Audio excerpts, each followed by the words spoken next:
The book that we're going to read today is Wherever You Are, My Love Will Find You by Nancy Tillman. If you have this book, grab it and let's read together. Okay, so as you guys can see, this book is one of my kids' favorite. That's why it's like this. So let's read it together.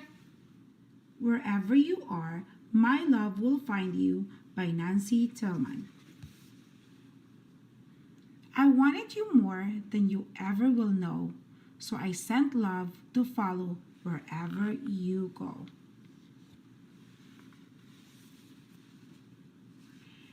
It's high as you wish it, it's quick as an elf. You'll never outgrow it, it stretches itself.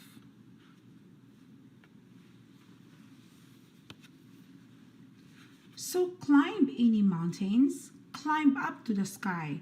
My love will find you, my love can fly.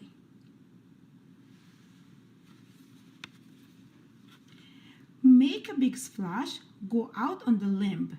My love will find you, my love can swim.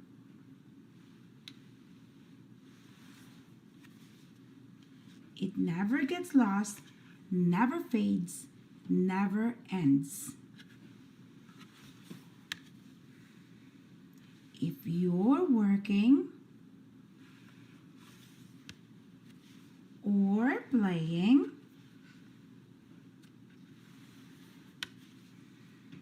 or sitting with friends, you can dance till you're dizzy,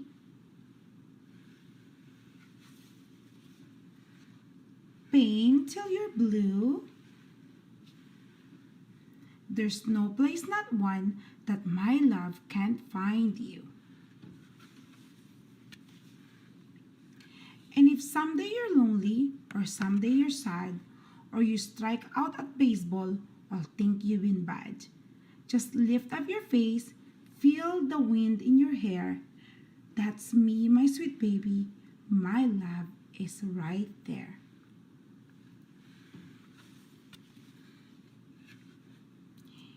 In the green of the grass, in the smell of the sea, in the clouds floating by at the top of the tree, in the sound crickets make at the end of the day, you are loved, you are loved, you are loved, they all say.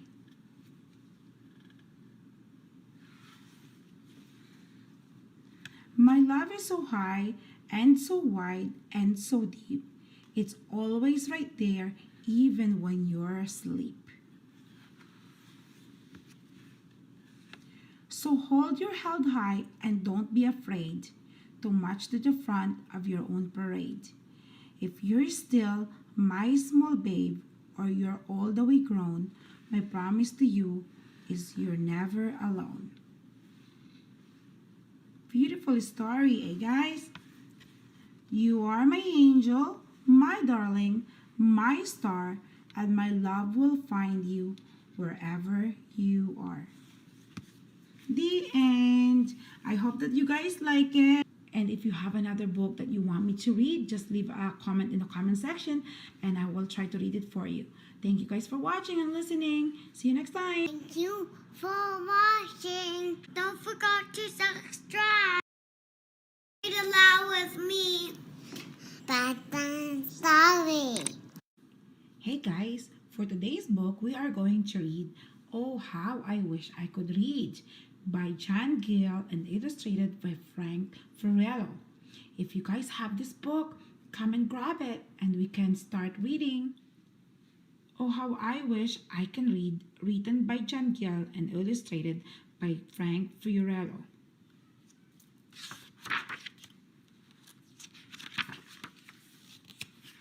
I awoke with a yell and sat straight up in bed, full of fear and wild worries and trouble and dread. Was it just a bad dream, or was what I feared true? Was reading a feat only others could do? In my dream, I was walking alone on the street and decided to sit down and put up my feet. discovered too late what the wet paint sign said when the bench left my backside a bright shade of red. Then I saw a cute puppy and wanted to pet it. A sign tried to warn me I'd better forget it, said beware of dogs. But the words on the gate meant nothing to me, till a pack of wild dogs chased me right up a tree.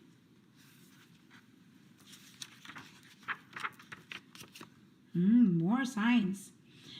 I continued along on my readingless way, having no way to know what each sign had to say.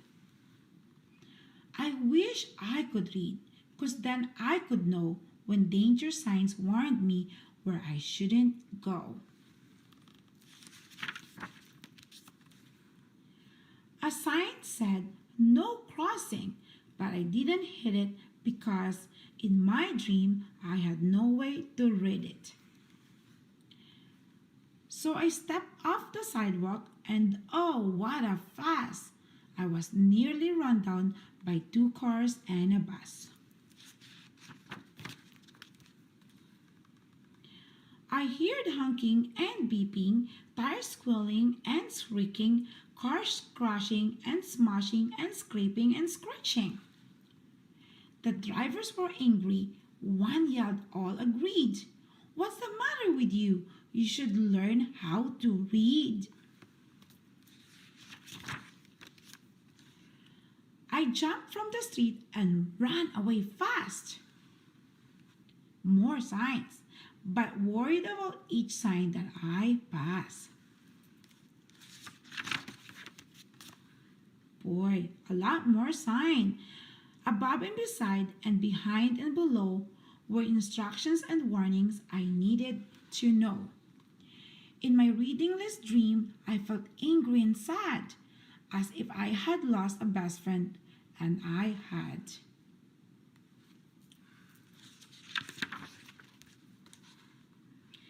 I was lost and alone and afraid as could be of the readingless troubles is still waiting for me. I wondered and wondered what words I saw meant. Then got stuck in a muck near a sign, wet cement. So I took off my shoes and sat down to clean them.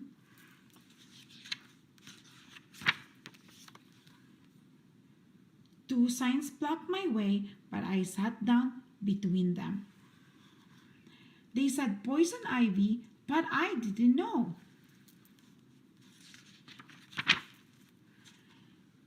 Till an itchy red rash grew all over one toe. Oh no. When I headed for home to get medication, I went from a bad to a worse situation. I opened the cupboard to look for 2 ointment, but all that I found, there was more disappointment.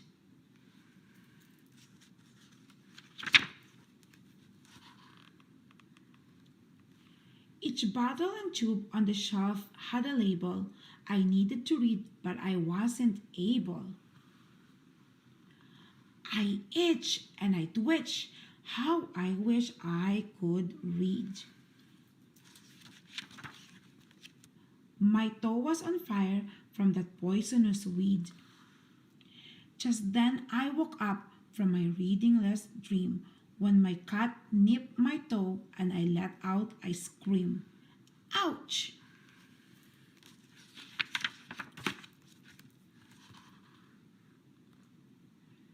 I threw back my covers and jumped to the floor.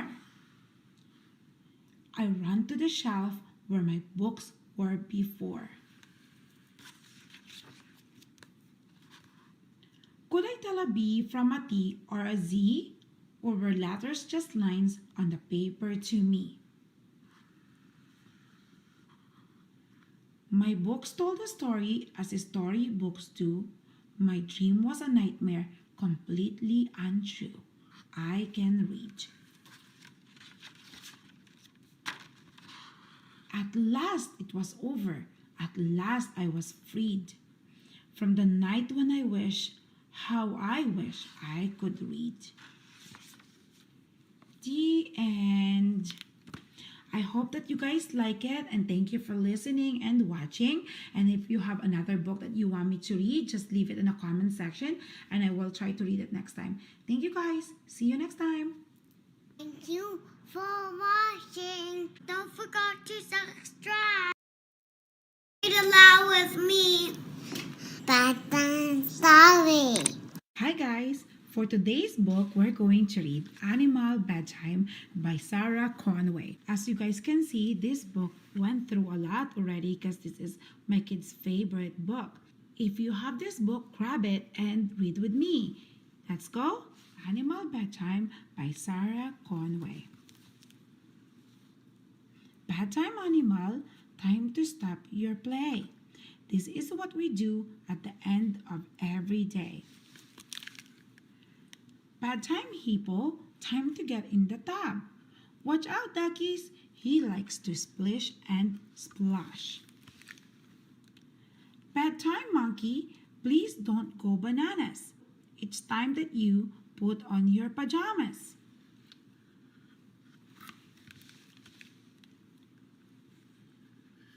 Bedtime, kittens, come and have a drink. Lap up your milk, it's later than you think. Bedtime, alligator, show us all your teeth. Clean the ones up top and the ones beneath. Bedtime, owl, come and have a look while we read a story from your favorite book. Bedtime, puppy, lick your friend's nose. Give a goodnight kiss before it's time to doze. Bedtime, bird, sing a lullaby. Twinkle, twinkle, little star, high up in the sky.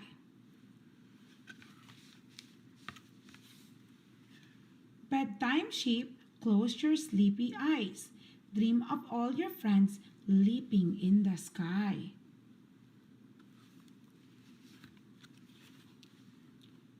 Animal bedtime happens every night. When everyone's asleep, it's quite a funny sight. The end.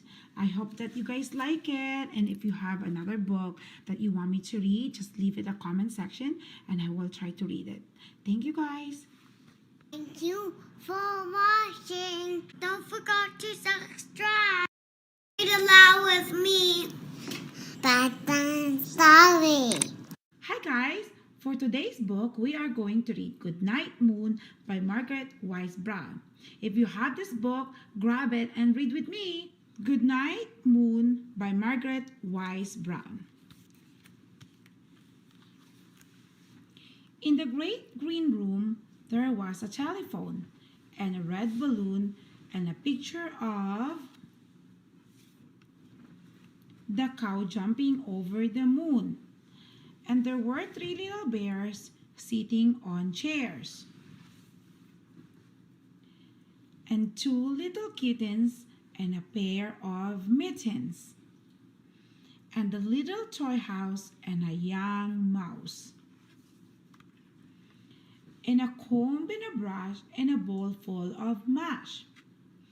And a quiet old lady who was whispering, "Hush." Good night, room.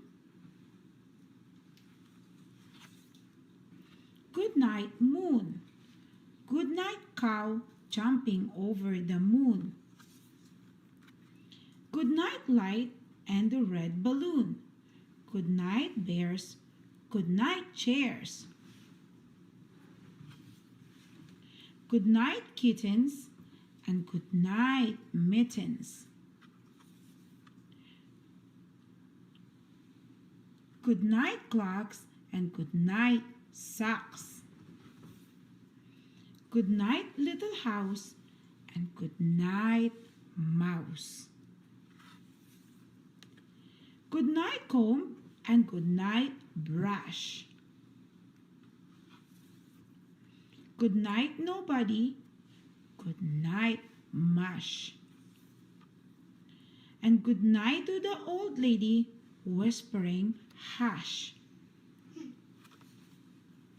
Good night, stars. Good night, air. Good night, noises everywhere. The end. I hope you guys like it, and if you have any books that you want me to read, just leave in a comment section, and I will read it next time. See you guys. Thank you for watching. Don't forget to subscribe. Read aloud with me. Bedtime story. Hi kids! For today's book, we're going to read The Runaway Bunny by Margaret Weisbrot. I hope you guys like it. The Runaway Bunny. Once there was a little bunny who wanted to run away. So she said to his mother, "I am running away." "If you run away," said his mother, "I will run after you, for you are my little bunny." "If you run after me," said the little bunny, "I will become a fish in a trout stream, and I will swim away from you." "If you become a fish in a trout stream," said his mother, "I will become a fisherman, and I will fish for you."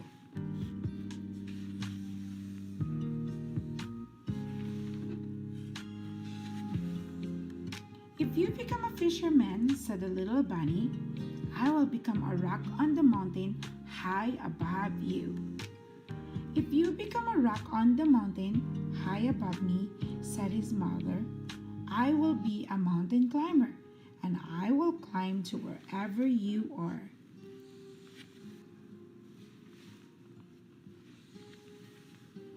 "If you become a mountain climber," said the little bunny, "I will be a crocus in a hidden garden." "If you become a crocus in a hidden garden," said his mother, "I will be a gardener, and I will find you."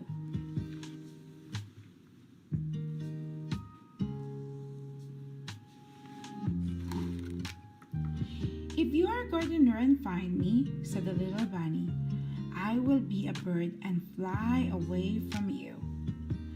"If you become a bird and fly away from me," said his mother, "I will be a tree that you came home to."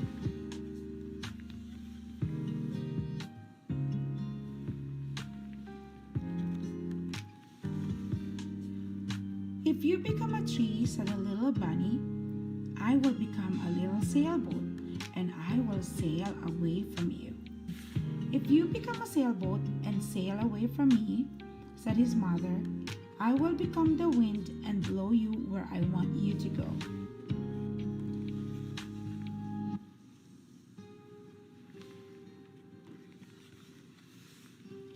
"If you become the wind and blow me," said the little bunny, "I will join a circus and fly away on a flying trapeze." "If you go flying on the flying trapeze," said his mother, "I will be a tightrope walker, and I will walk across the air to you."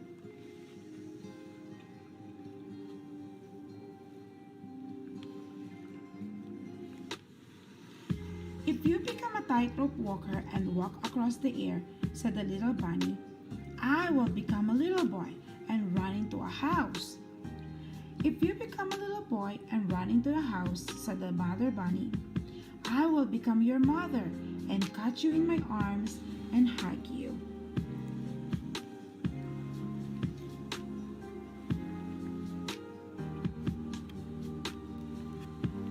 "Shucks," said the bunny, "I might just as well stay where I am and be your little bunny." And so he did. "Have a carrot," said the mother bunny. The end. I hope you guys like it. If you guys have a specific book that you want me to read, let me know. And if I have it, I will read it for you. Thank you guys. Thank you for watching. Don't forget to subscribe. Read aloud with me. Bedtime story.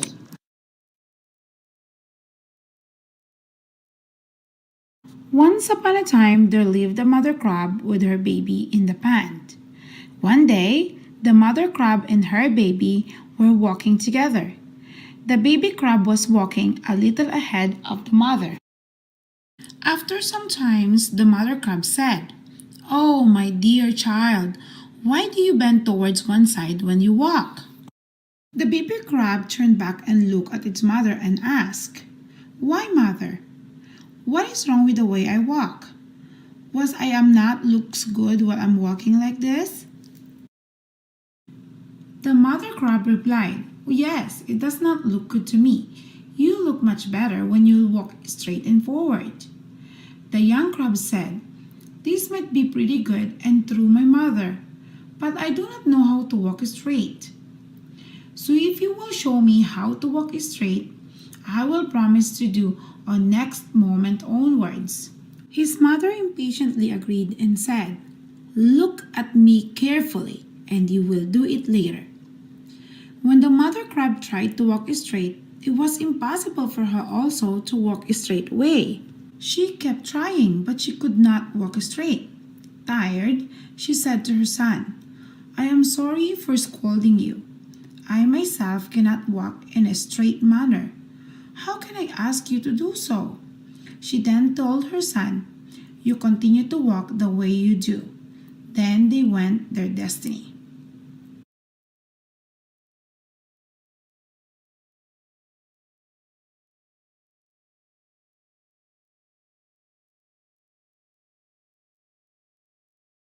Read aloud with me. Bedtime story. Hi guys, for today's book we are going to read I Love You Because You're You by Lisa Baker. If you have this book, grab it and let's read together. I Love You Because You're You by Lisa Baker.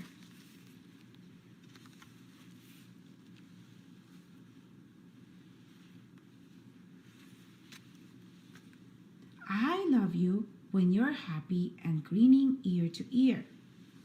I love you when you're sleepy and want to snuggle near. I love you when you're silly and dancing round and round. I love you when you're frightened and hear a scary sound. I love you when you're bashful and hide behind my knee. I love you when you're brave and from my arms you flee.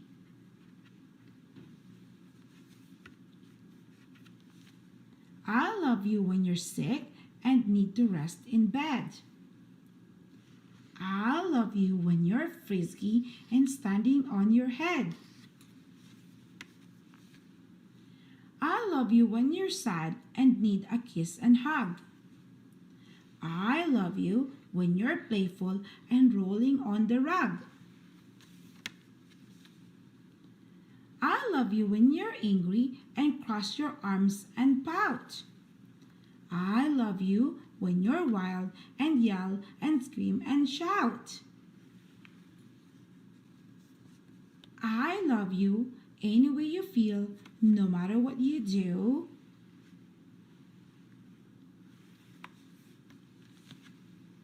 I love you any way you are. I love you because you're you. The end. I hope that you guys like this book. And if you have another book that you want me to read, just leave a comment in the comment section and I will try to read it for you. Thank you guys for watching and listening. See you next time. Thank you for watching. Don't forget to subscribe. Read aloud with me. Bedtime story. Hi guys.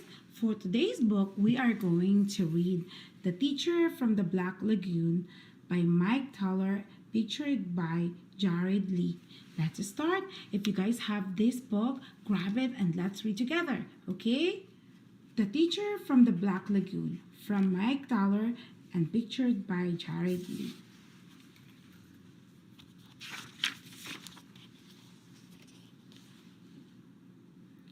It's my first day of school. I wonder who my teacher is.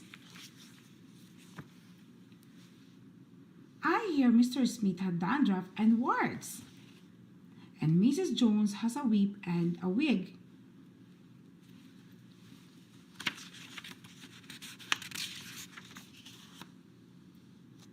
But Mrs. Green is supposed to be a real monster. Oh my, I have her. Mrs. Green, room 109. What a bummer. I sit at my desk, I fold my hands, I close my eyes. I'm too young to die. Suddenly, a shadow covers the door. It opens.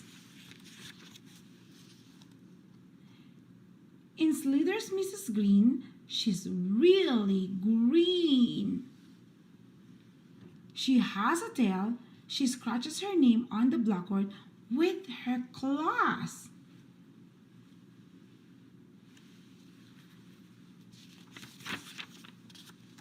Freddie Jones throws up a speedball. She curls up her lip and breathes fire at him. Freddie's gone. There is just a little pile of ashes on his desk.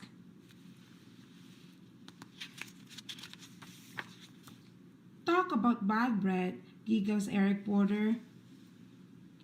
She slithers over, unscrews his head, and puts it on the globe stand.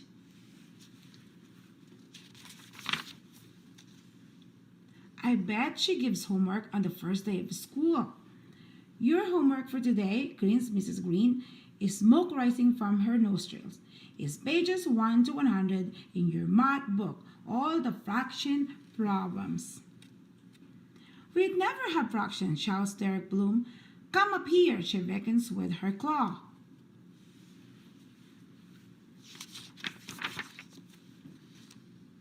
Derek stands by her desk. This is a whole boy, she smirks. She takes a big bite. This is a half boy. Now you've had fraction.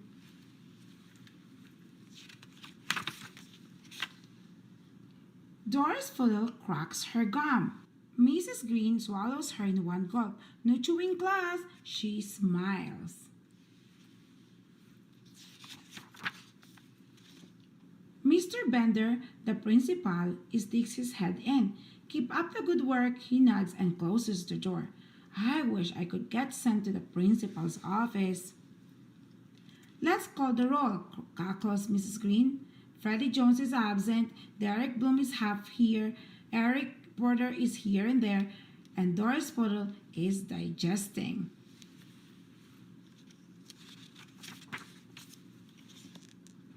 What about spelling? Shouts Randy Potts. Spelling can be fun, beams Mrs. Green, wiggling her fingers at him. Abracadabra-kazam! That's tough to spell, says Randy. Suddenly, there's a flash of light, a puff of smoke, and Randy's a frog.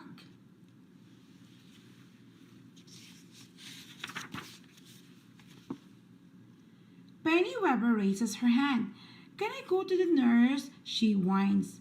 What's wrong? Asked Miss Green. I have a huge headache, said Penny. Mrs. Green wriggles her fingers. There's another flash of light, and Penny's head is the size of the pin. Better? Asked Mrs. Green.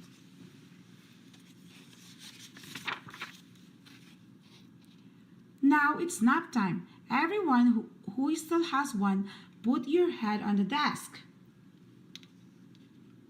I hope I make it to recess. Sweet dreams, she cackles as I close my eyes. Ring! Suddenly, the bell rings. I wake up. There's a pretty woman writing her name on the blackboard. She has real skin and no tail. I'm Mrs. Green, your teacher. She smiles.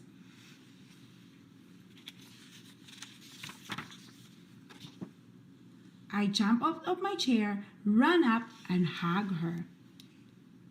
Well, thank you, she says. I'm glad to be here. Not as glad as I am. The end. I hope that you guys like this book because my kids really love this book. We really enjoy reading this. And if you guys have another book that you want me to read, just comment in the comment section and I try to read it for you guys. Thank you guys for watching and listening. See you next time.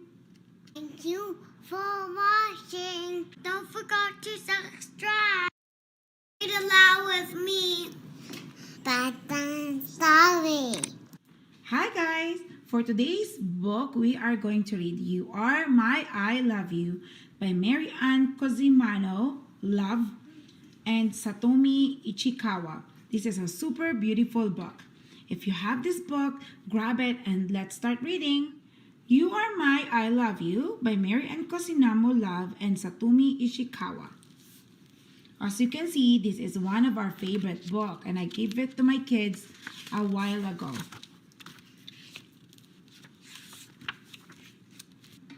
I am your parent, you are my child. I am your quiet place, you are my wild.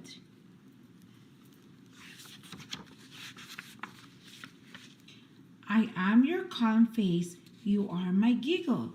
I am your wake, you are my wiggle.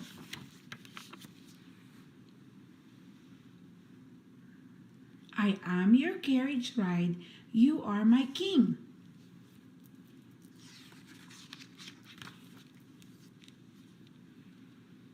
I am your push, you are my swing.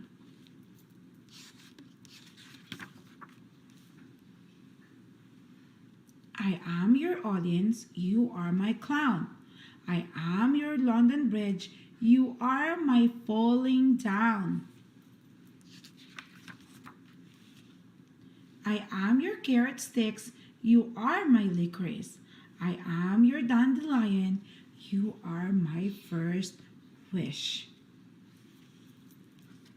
I am your water wings, you are my deep. I am your open arms, you are my running leap. I am your way home, you are my new path. I am your dry towel, you are my wet bath.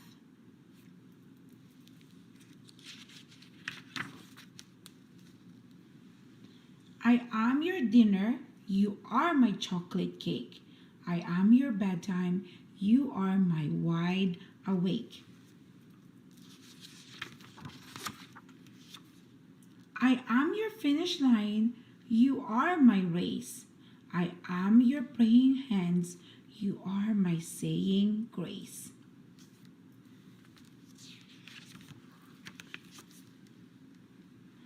I am your favorite book, you are my new lines. I am your nightlight, you are my star shine.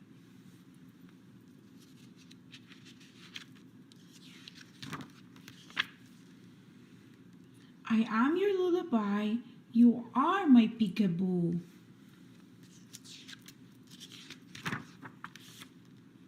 I am your goodnight kiss, you are my I love you. The end. I hope that you guys like this book, and if you have another book that you want me to read, just leave a comment in the comment section. I will try to read it. Thank you guys for listening and watching. See you next time. Thank you for watching. Don't forget to subscribe. Read aloud with me. Bedtime story. Hi guys. For today's book, we are going to read Bunny Roo, I Love You by Melissa Marr, illustrated by Tegan White. If you have this book, grab it and let's read together. Bunny Roo, I Love You by Melissa Marr, illustrated by Tegan White. When I met you, you were small and trembling, and I thought you might be a little bunny. I held you so close so you were warm. When I tried to put you down, you kicked and squirmed, and I thought you might be a lost kangaroo. I tucked you in my pouch so you would feel safe. Then one day, you lifted your head and looked around, and I thought you might be a curious lizard. I brought you to the nice warm patch of sunlight so you could see the world.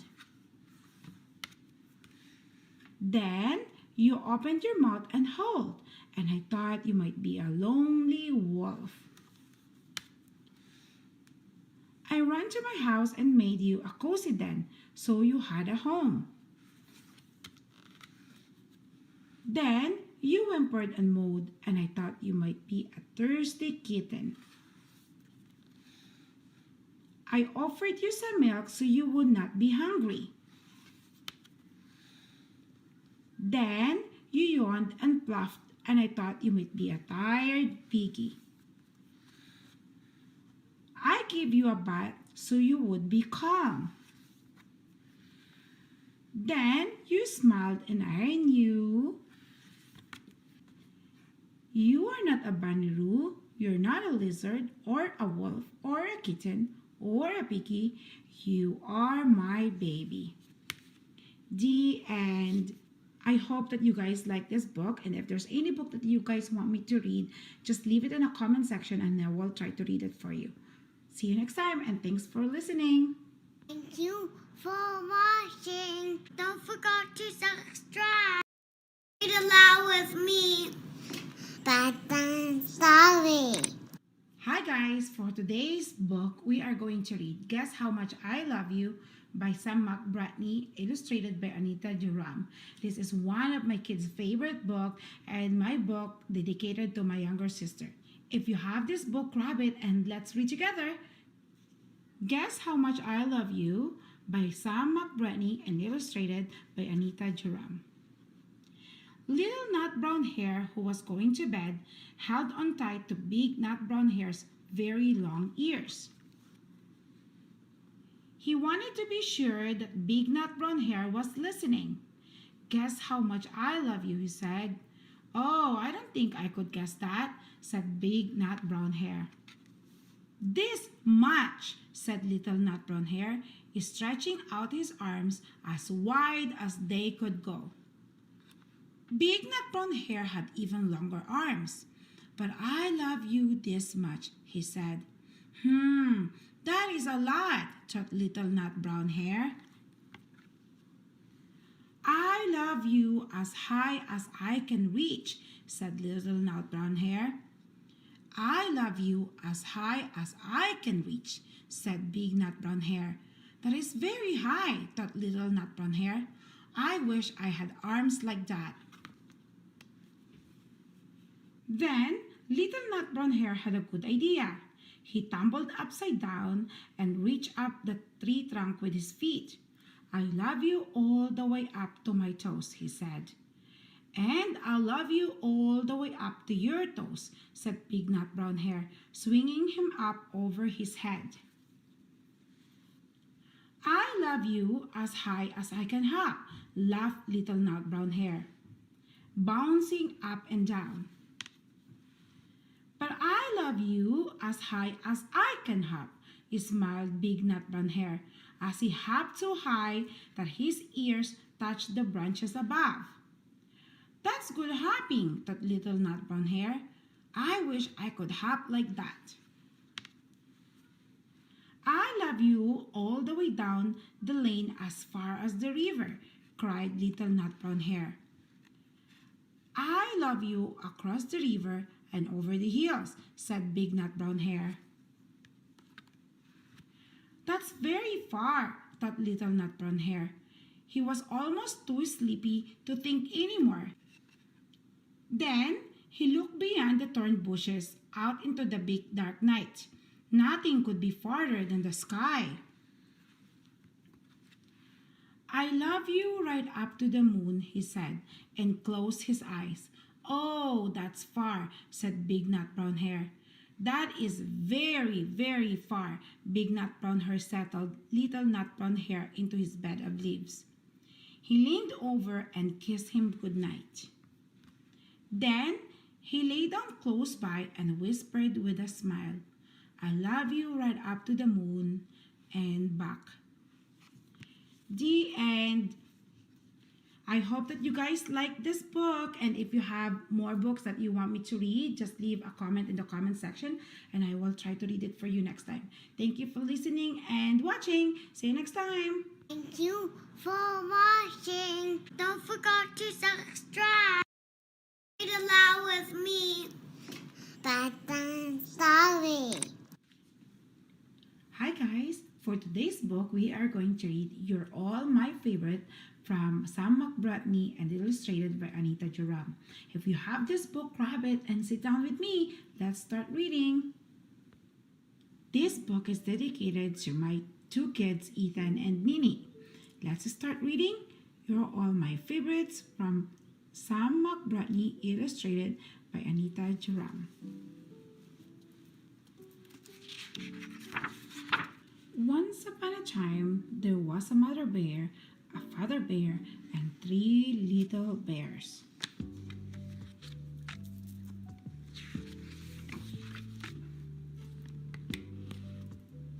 A first baby bear, a second baby bear, and a third baby bear. Whoever tucked them in at night always said the same thing to them. You are the most wonderful baby bears in the whole wide world. One night, after Mommy Bear had tucked them in, and after she had said, You are the most wonderful baby bears in the whole wide world, the baby bears began to wonder.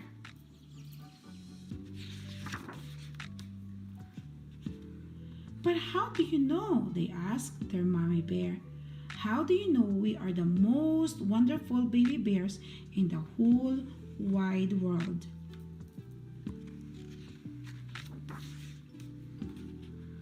Because your daddy told me, said Mommy Bear.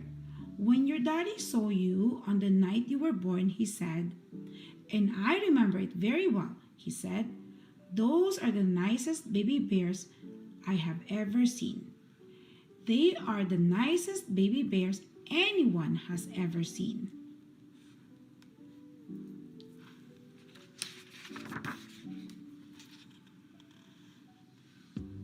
That was a good answer. The 3 baby bears snuggled down as content as could be.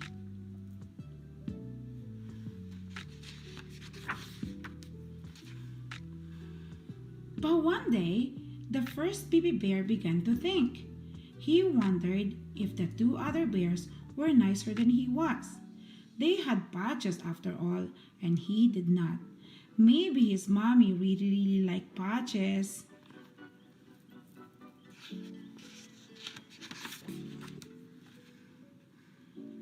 And the second baby bear began to wonder. Maybe Daddy loves the other 2 more than me, she thought.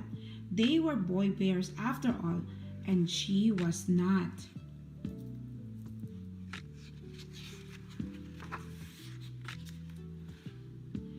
And the third baby bear began to worry.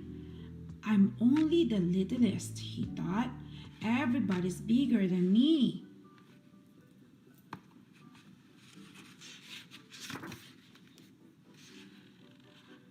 So that night, the 3 baby bears asked their daddy bear, which one of us do you like most? Who is your favorite? We can all be the best.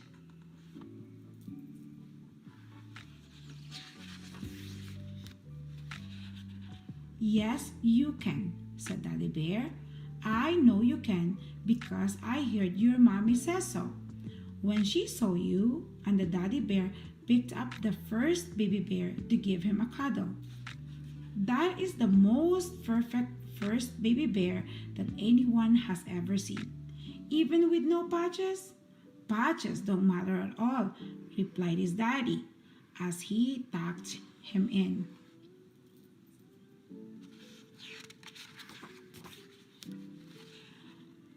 And when your mommy saw you, Daddy Bear picked up the second baby bear. She said, "That is the most perfect second baby bear that anyone has ever seen. Even if I'm not a boy, girl or boy, it makes no difference," said her daddy, and he hugged her tight.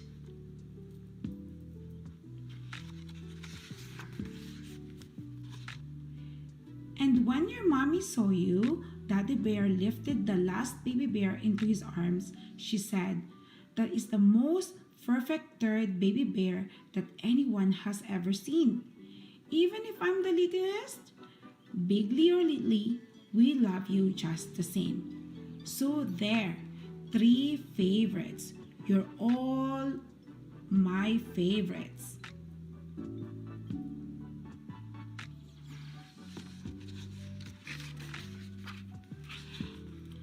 And the best baby bears in the whole wide world went to sleep as happily as could be, because that was a good answer too.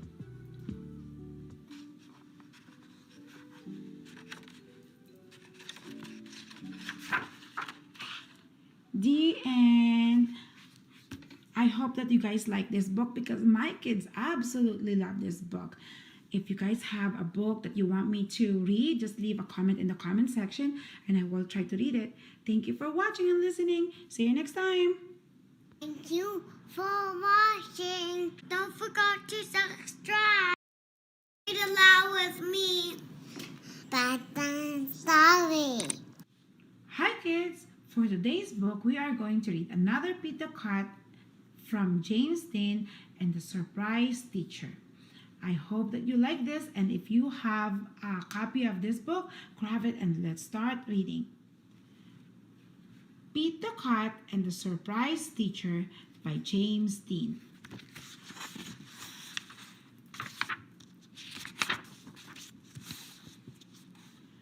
Pete is ready for school. "Where is Mom?" Pete asked. "She has a surprise for you," says Pete's dad. Pete goes to school. His mom is there. What a surprise! "Hi class, I am Mrs. Cat," says Pete's mom. "I am the substitute teacher."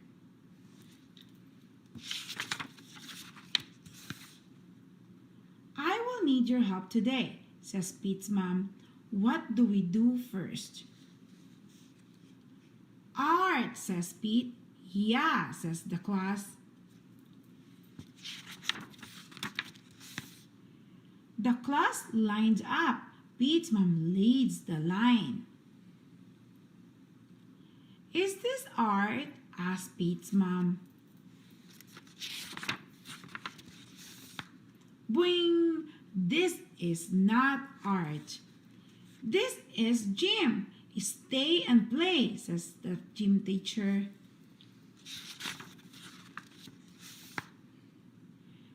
The class plays. "Gym is fun with more kids," says Pete. Gym is over. Pete's mom takes the class to art. I don't think they're going to art. "La la la la la. This is not art. This is music.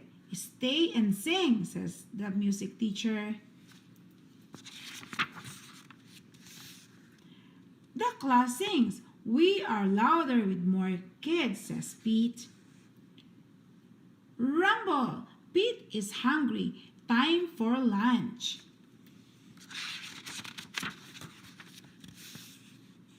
"This is not the lunchroom. This is the playground. Let's have a picnic," says Pete.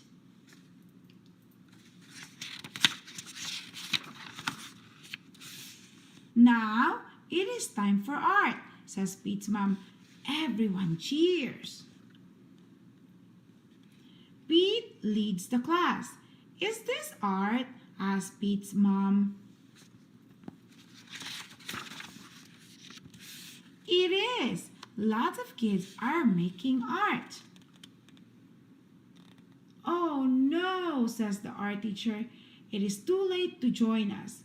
The day is almost over.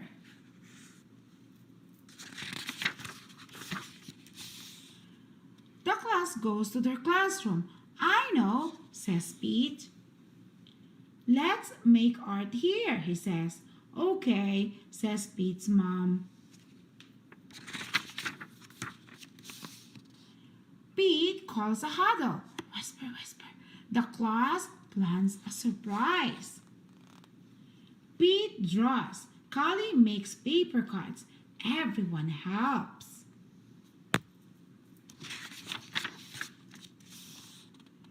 Thank you, Mrs. Scott. Aww. Surprise, says Pete. The class made art for Pete's mom. Thank you, Mrs. Scott, says the class. We had a great day with you. Sometimes a different day is an awesome day. The end. I hope that you guys like this book and tune in for more Pete's the Cat book because I will read more of Pete's the Cat book in the future. And thank you guys for watching and listening. See you next time. Thank you for watching. Don't forget to subscribe. Read aloud with me. Bedtime story. Hi kids. For today's book, I am going to read another Pete's the Cat series book. It is called Trip to the Supermarket by Kimberly and James Dean. If you have this copy, grab it and let's start reading. Pete's the Cat Trip to the Supermarket by Kimberly and James Dean.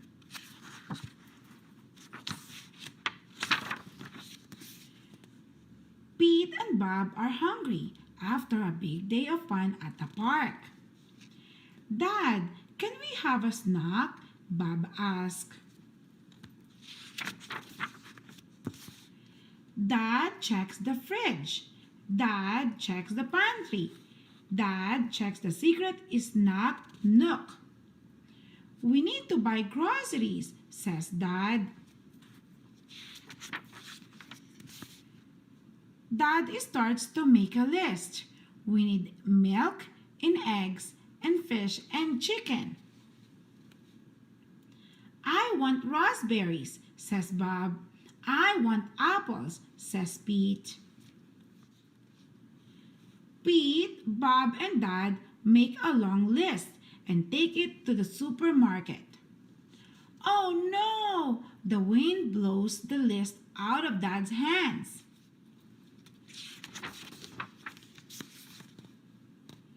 It's cool, says Pete. I remember the list. I do too, says Bob.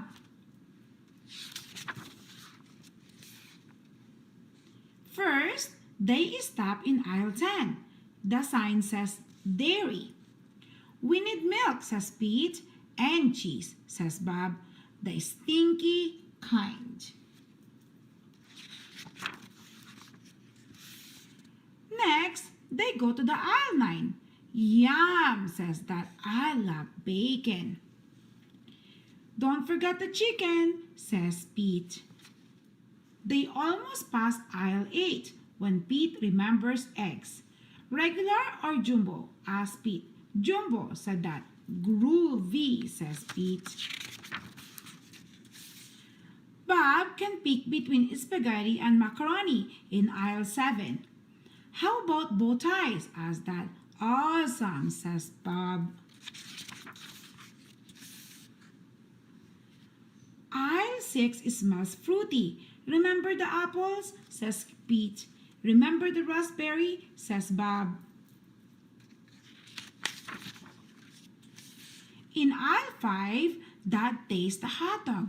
Yummy! In aisle 4, Pete tastes the cupcake. Sweet! Dad lets Pete and Bob choose a treat in aisle 3. Pete picks crackers shaped like fish. Bob picks popcorn. Brr, it's cold in aisle 2. Dad puts mango popsicles in the cart. Aisle 1 has sunflower, tulips, and blue daisies. Pete and Bob pick tulips for Grandma. She'll love them, says Dad. I think we got everything except the fish, says Dad, but their car is packed with yummy treats. Next time. The end. I hope that you guys like this book and tune in for more Pete's the Cat as I'm going to read more in the future. Thank you guys for listening and watching. See you next time. For watching, don't forget to subscribe. Read aloud with me. Bedtime story. Hi kids, for today's book we are going to read When I'm Feeling Angry by Trace Moroni. This is a very nice book, and if you guys have this, grab it and let's start reading. When I'm Feeling Angry by Trace Moroni. When I'm feeling angry, I feel like there is a boiling hot volcano in my tummy that is about to explode.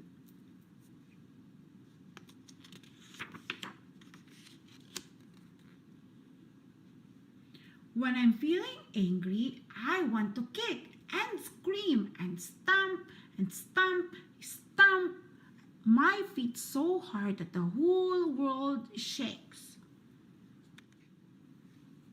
I want to run and never stop. Everyone gets angry sometimes.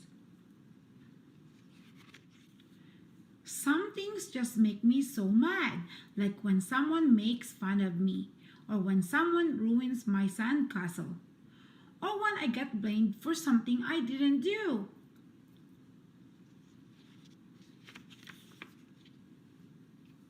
Feeling angry isn't wrong, but letting my anger hurt someone else is.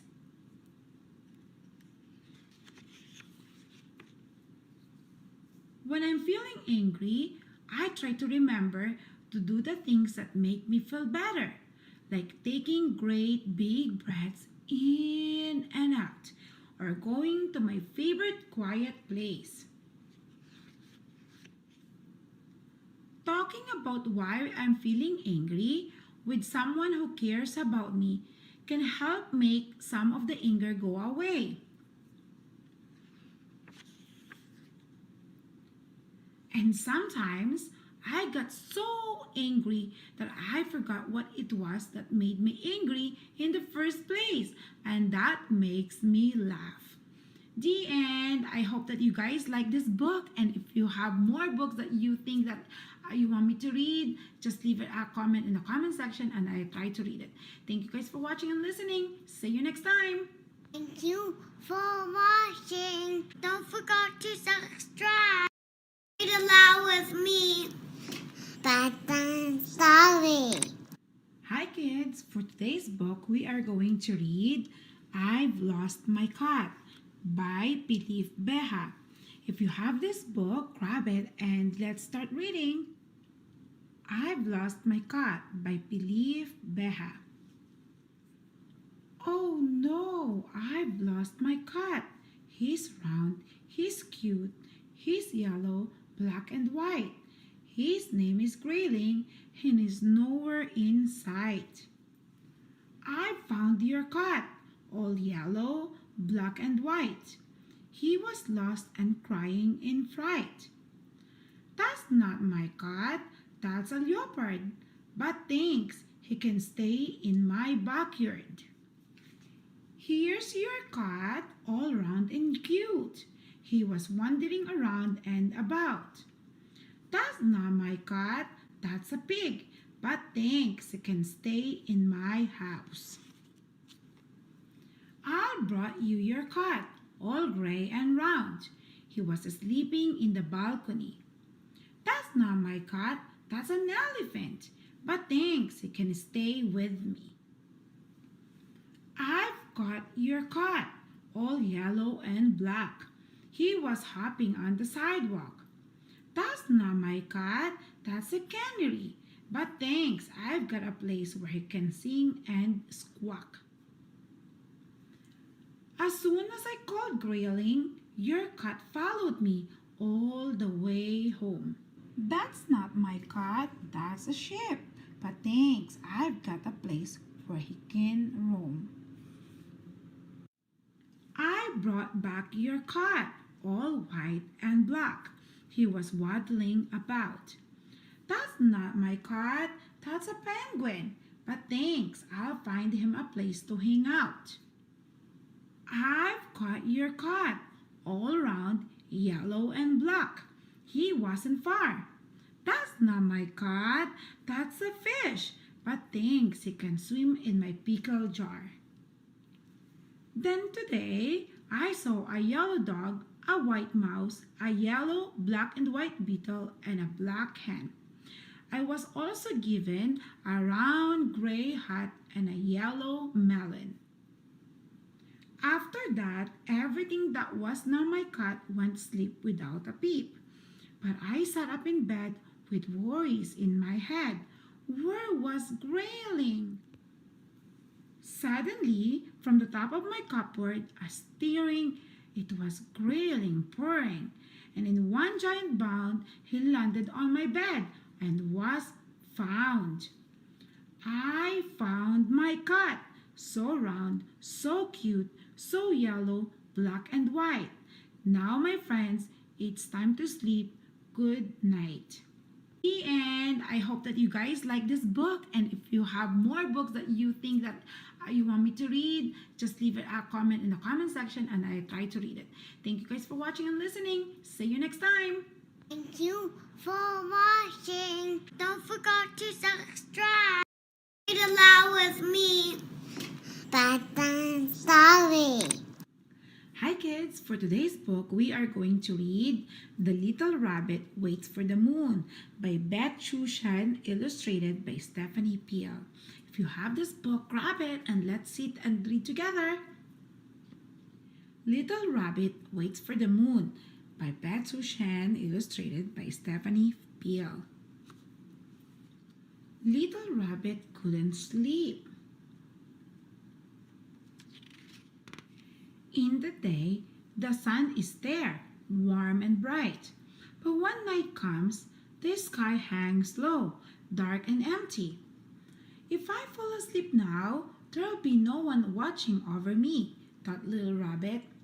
I'll just have to wait for the moon. And so he did just that. The trouble with being so tired and sleepy was that he didn't know exactly when the moon would come. Little Rabbit waited and waited. More time passed and the moon still hadn't come.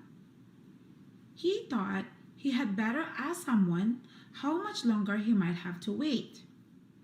This is my first day ever, said a small flower in the fields. Maybe I will have grown into a tree by the time your moon comes. That sounded like a very long time.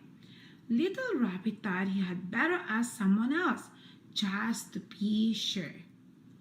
Look deep into the water, shimmered a little lake nearby.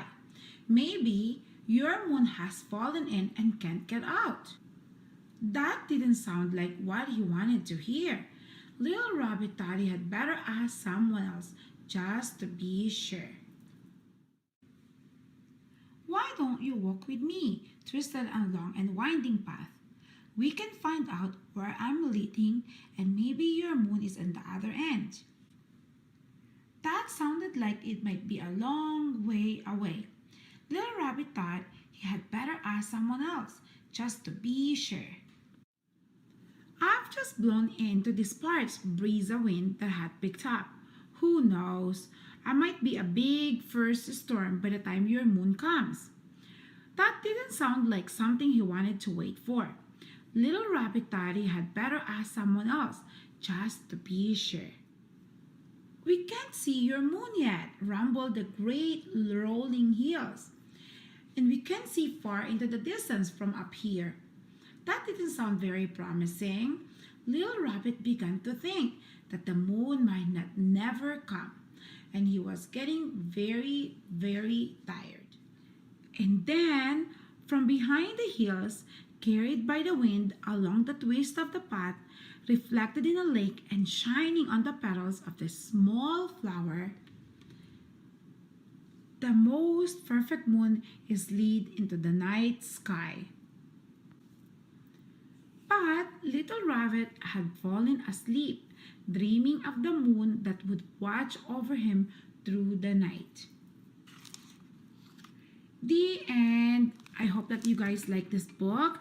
As you guys can see, my kids really love it. And if you guys have any book that you want me to read, just leave a comment in the comment section and I will try to read it. See you guys next time. Thank you for watching and listening. Thank you for watching. Don't forget to subscribe. Read aloud with me. Bedtime story.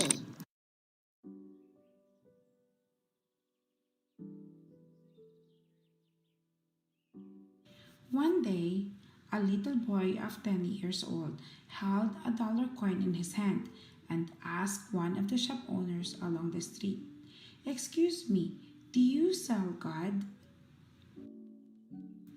The storekeeper thought it could be a prank, so he answered no and drove the boy out of the store.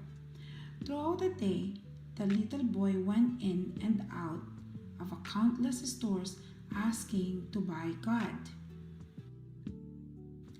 Day turned to night, and the stubborn little boy walked into the 69th store of the day and asked the storekeeper, "Excuse me, sir, do you sell God here?"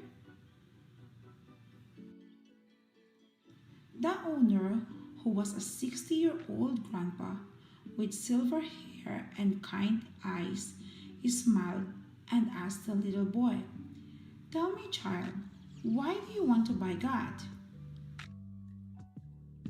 For the first time, the boy heard someone responding to his question. The little boy shed tears and replied excitedly. He told the storekeeper that when his parents died, when he was still a toddler, his uncle took him in and raised him. However, not too long ago, his uncle fell off a scaffolding at a construction site where he is working. He is now unconscious at the hospital and not sure when will he wake up. The doctor told him that only God can save his uncle. The little boy thought that God must be a wonderful thing. The little boy said innocently, "If I buy God and let my uncle eat, his injuries will heal."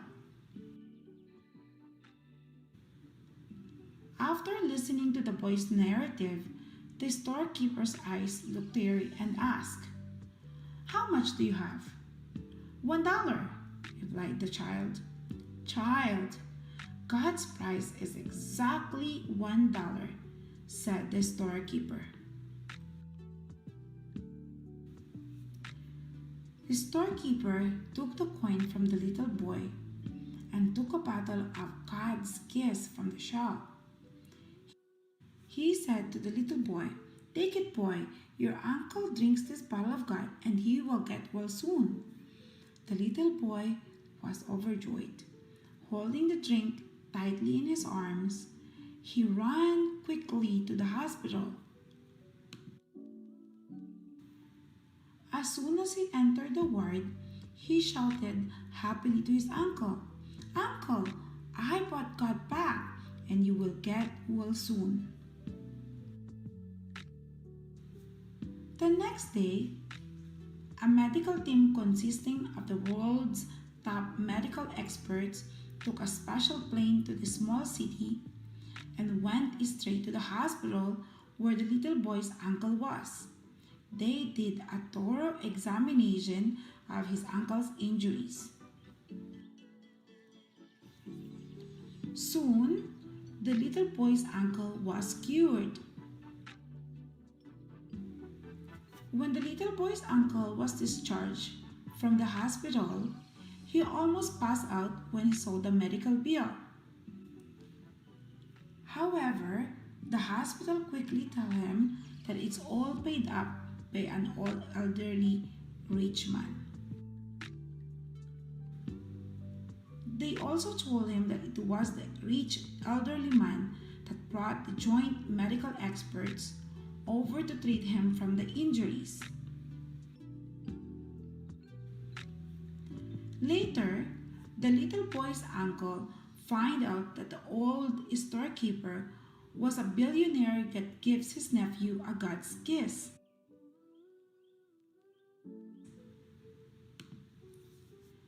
The little boy's uncle got excited. He immediately went to the grocery store with the little boy to thank the storekeeper. When they got to the store, the clerk told them that his boss has already left for a holiday. The clerk also told them that they don't need to worry about the medical expenses and handed him a letter written by the billionaire to the little boy's uncle.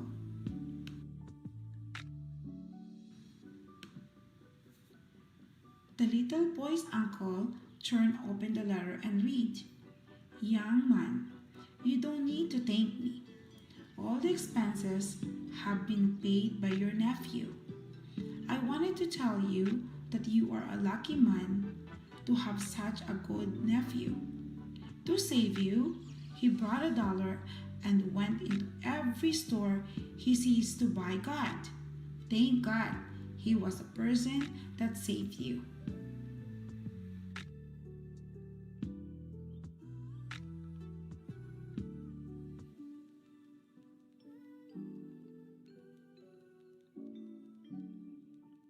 Thank you for watching. Don't forget to subscribe. Read aloud with me. Bedtime story. Hi guys, for today's book we are going to read If You Hold My Hand, written by Gillian Harker, illustrated by Andy Everett Stewart. This is a very nice book and I love to read this to my kids when they were little. If you have this book, grab it and let's start reading. If You Hold My Hand, written by Gillian Harker, illustrated by Andy Everett Stewart. Oki's mom opened the front door. "Come on, Oki, let's go outside and explore." But Oki wasn't really sure. He was only small and the world looked big and scary. "Only if you promise to hold my hand," said Oki. So Oki's mom led him down the long lane. August wished he was back home again. "This looks like a great place to play. Shall we take a look? What do you say?" asked Oki's mom. "Only if you hold my hand," said Oki. And Oki did it. "Look at me, I can do it," he cried. "This slide looks like fun. Would you like to try?" asked Oki's mom. Oki looked at the ladder. It stretched right up to the sky. "I'm only small," said Oki. "I don't know if I can climb that high, unless you hold my hand." And Oki did it.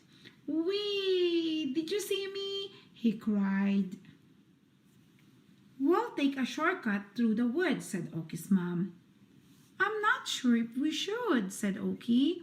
"It looks dark in there." "Well, I suppose we could. Will you hold my hand?" And Oki did it. "Boo! I scared you," he cried. Deep in the woods, Oki found a stream shaded by beautiful tall trees. "Stepping stones, look," said Oki's mom. "Do you think you can jump across this?" "Maybe," said Oki. "I just need you to hold my hand, please." And Oki did it. 1, 2, 3, 4. "Your turn now, Mom," cried Oki, holding out his hand. Beyond the woods, Oki and his mom ran up the hill and all the way down to the ocean. "Come on, Oki," called his mom. Would you like to paddle in the sea with me? But the ocean looked big and he was only small. Suddenly, Oki knew that didn't matter at all. He turned to his mom and smiled. I can do anything if you hold my hand, he said. The end. I hope that you guys like this book, and if you have another book that you want me to read, just leave a comment in the comment section and I will try to read it. Thank you guys for watching and listening. See you next time. Thank you for watching. Don't forget to subscribe. Read aloud with me. Bedtime story.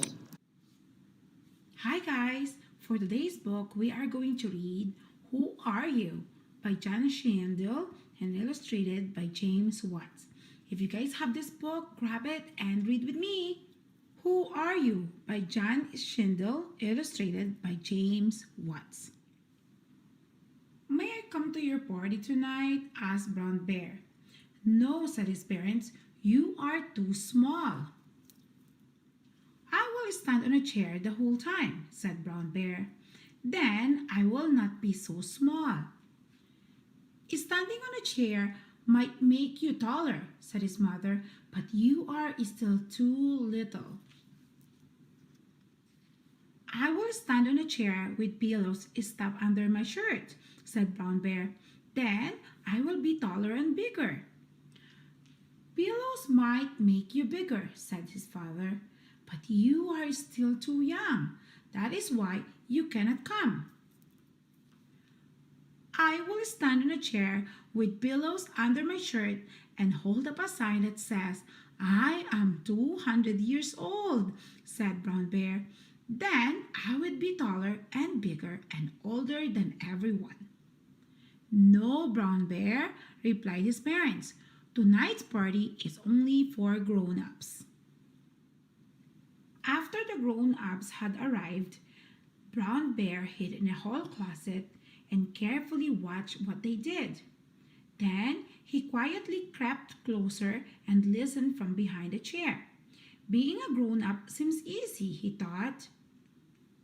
Then Brown Bear had an idea. He tiptoed into his parents' bedroom. First, he put on his father's emerald green tuxedo.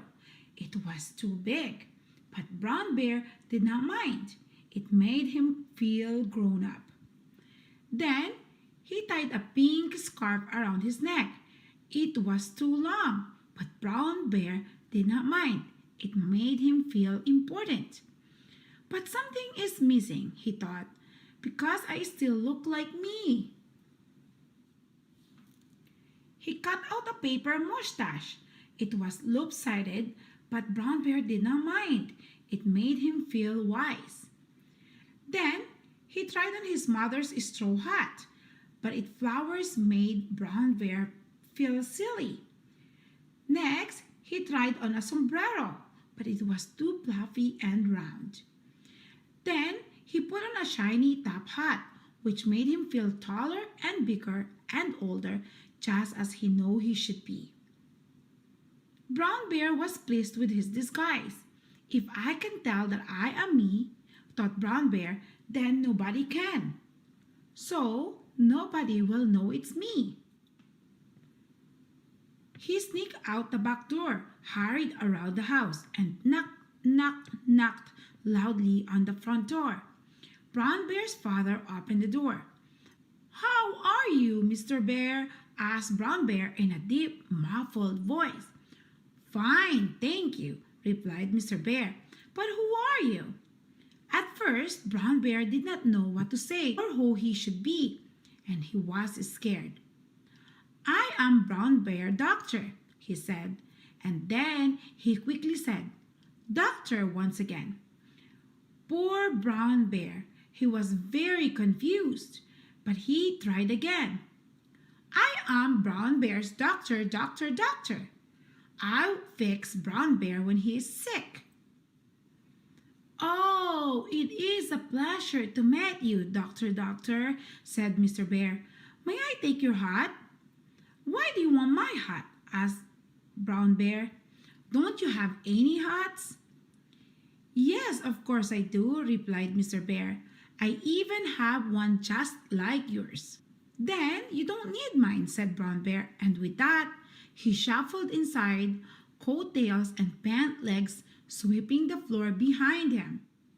Brown Bear mixed and mingled among the guests, but no one seemed to notice him.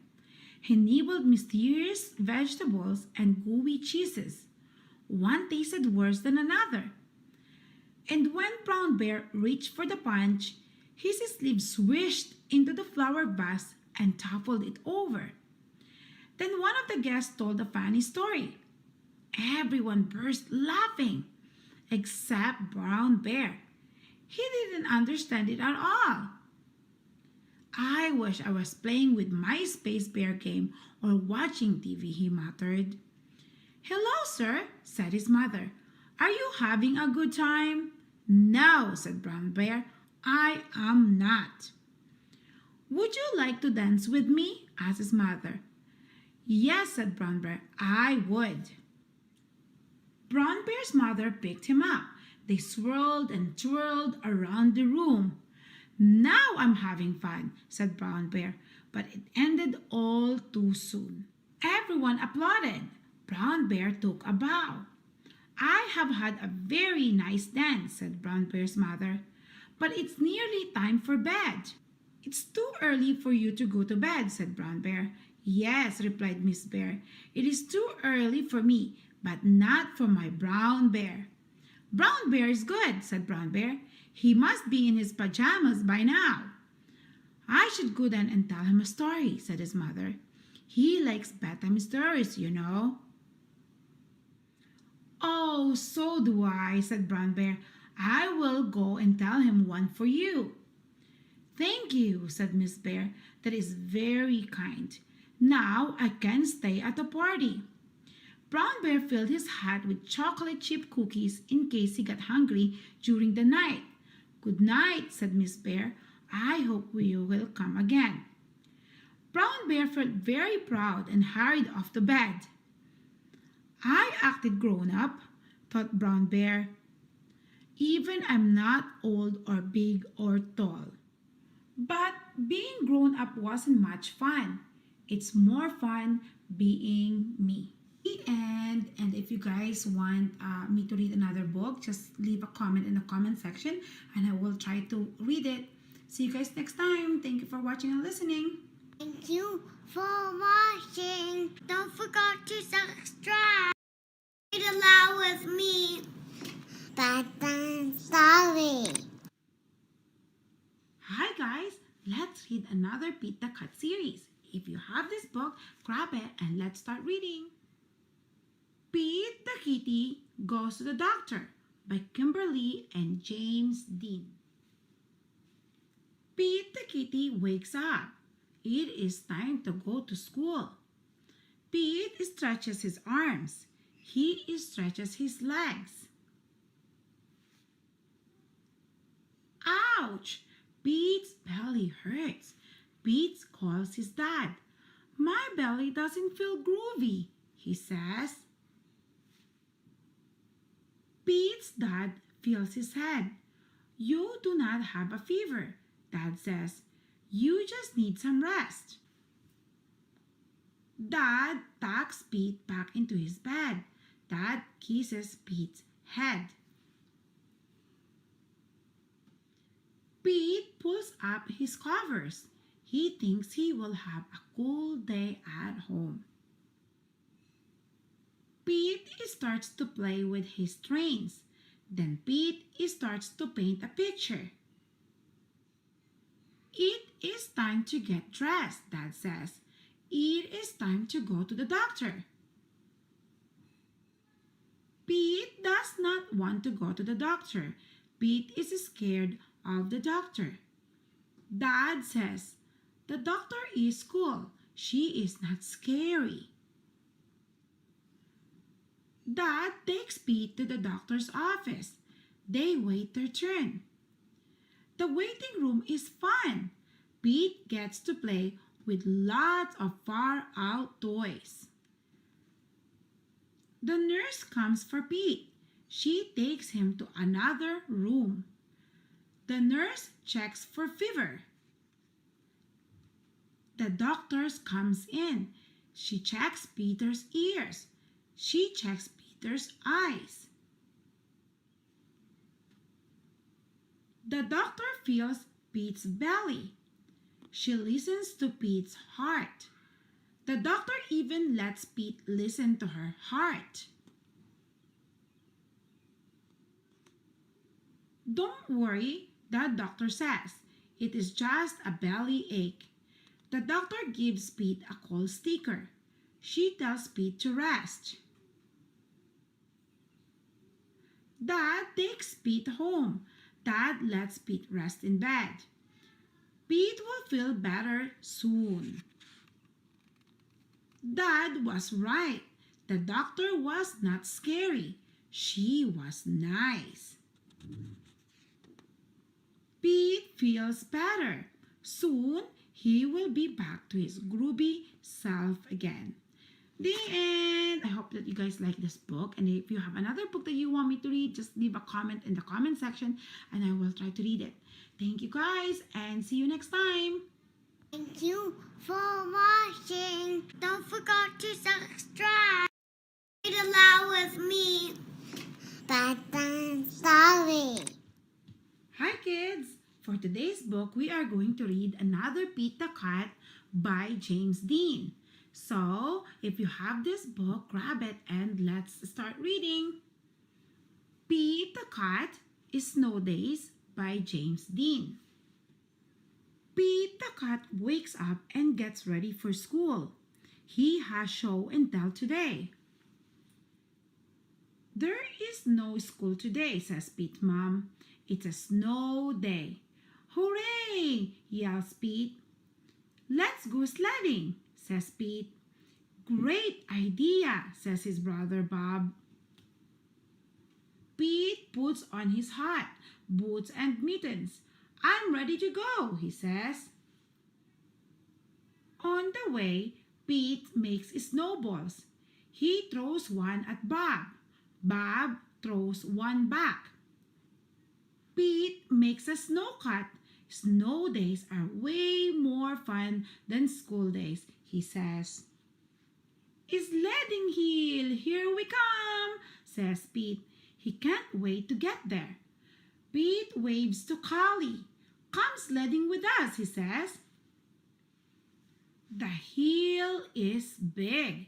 Trey and Emma look small at the top. Crunch, crunch goes the snow as Pete, Bob, and Collie go up, up, up. Whee! They yell as they go down, down, down. I love snow days, says Pete. On the way home, Pete and Bob stop at Trey's house. The hot chocolate is yummy. What a fun day, says Pete. Tomorrow at school, I'll tell my class all about it. Pete wakes up to more snow. It's not a school day. It's another snow day. Pete makes a snow fort. He throws snowballs. He makes a snow dog.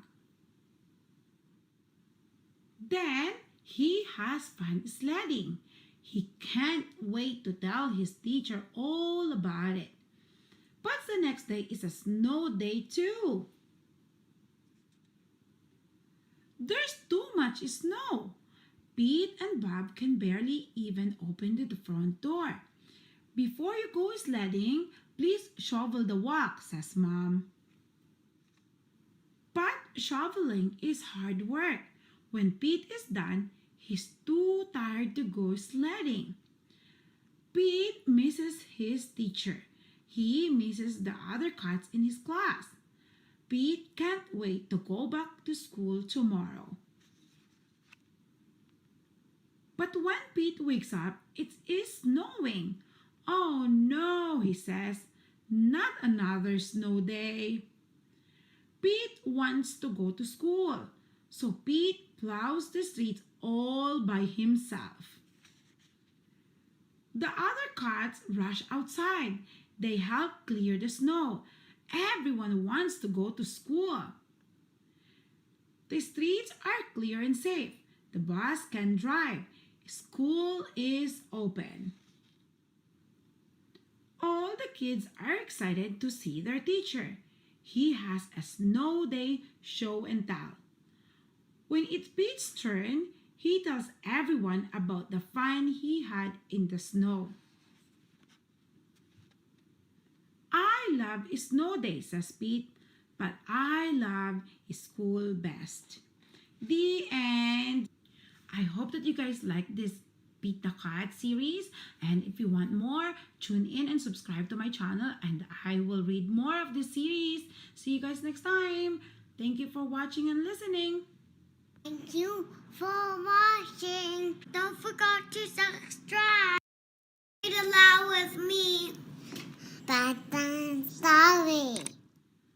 Hi kids! For today's book, we are going to read That Yucky Love Thing by Michael Catchpole and Victoria Ball. If you have this book, grab it and let's start reading. That Yucky Love Thing by Michael Catchpole and Victoria Ball. Sam was fed up. There was too much of that yucky love thing around for his liking. Wherever he turned, it was there. His mom and his dad were always hugging, yuck, and kissing, yuck. His grandparents were even worse, double yuck. His sister was no better. She was always holding hands with her boyfriend Wayne, or Scott, or Matthew. Yuck, yuck, yuck. Or listening to songs about love, or sighing about it, or giggling about it. Sometimes she even cried about it with her friend Emily. Double yuck. Sam had had enough. He needed to escape. That yucky love thing, it's not for me, he said. So he got on his bike and rode away. He pedaled and pedaled until he came to deep, dark jungle. But that was no better. It was even worse. The monkeys swung through the trees arm in arm. Yuck! The elephants gave each other long, wet kisses with their long, wet trunks. Yuck! All the bears spent all day hugging. Double yuck! I can't stand it. This yucky love thing is not for me, Sam told the tiger as he got on his bike and rode away. Sam went to the bottom of the sea in a submarine he borrowed from an old sailor who was practicing his trumpet. But that was no better. It was worse. The dolphins blow heart-shaped bubbles at each other. Yuck! The big blue whales gave each other big blue kisses with their big blue lips, and there's nothing quite as big as a big blue whale kiss. Yuck! Even the crabs spent all day holding claws. Double yuck! I can't stand it, says Sam. I must get away. This yucky love thing, it's not for me. So Sam went to the moon in a rocket of his own design. But that was no better. It was worse, much worse. Down in the craters behind the moon rocks, the moon aliens were all holding hands, and they had a lot of hands. Yuck! And kissing. They had a lot of lips too. Yuck, yuck, yuck, yuck. I can't stand it, said Sam. This yucky love thing is not for me. There must be somewhere else I can go.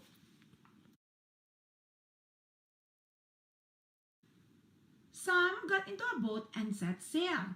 He found himself on a tiny island all alone.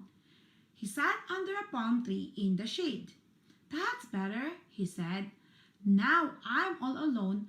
There won't be any more of that yucky love thing.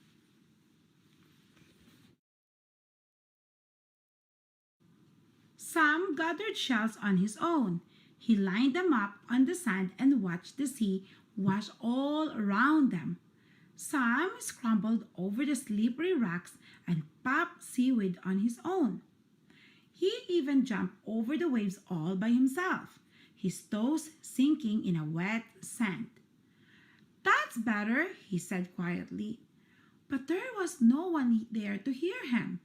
So Sam watched the sun go down on his island all by himself. When the sun rose, a big shadow appeared. Someone was standing over him. Who are you? Asked Sam. And what are you doing on my island? I'm Samantha, and this is my island.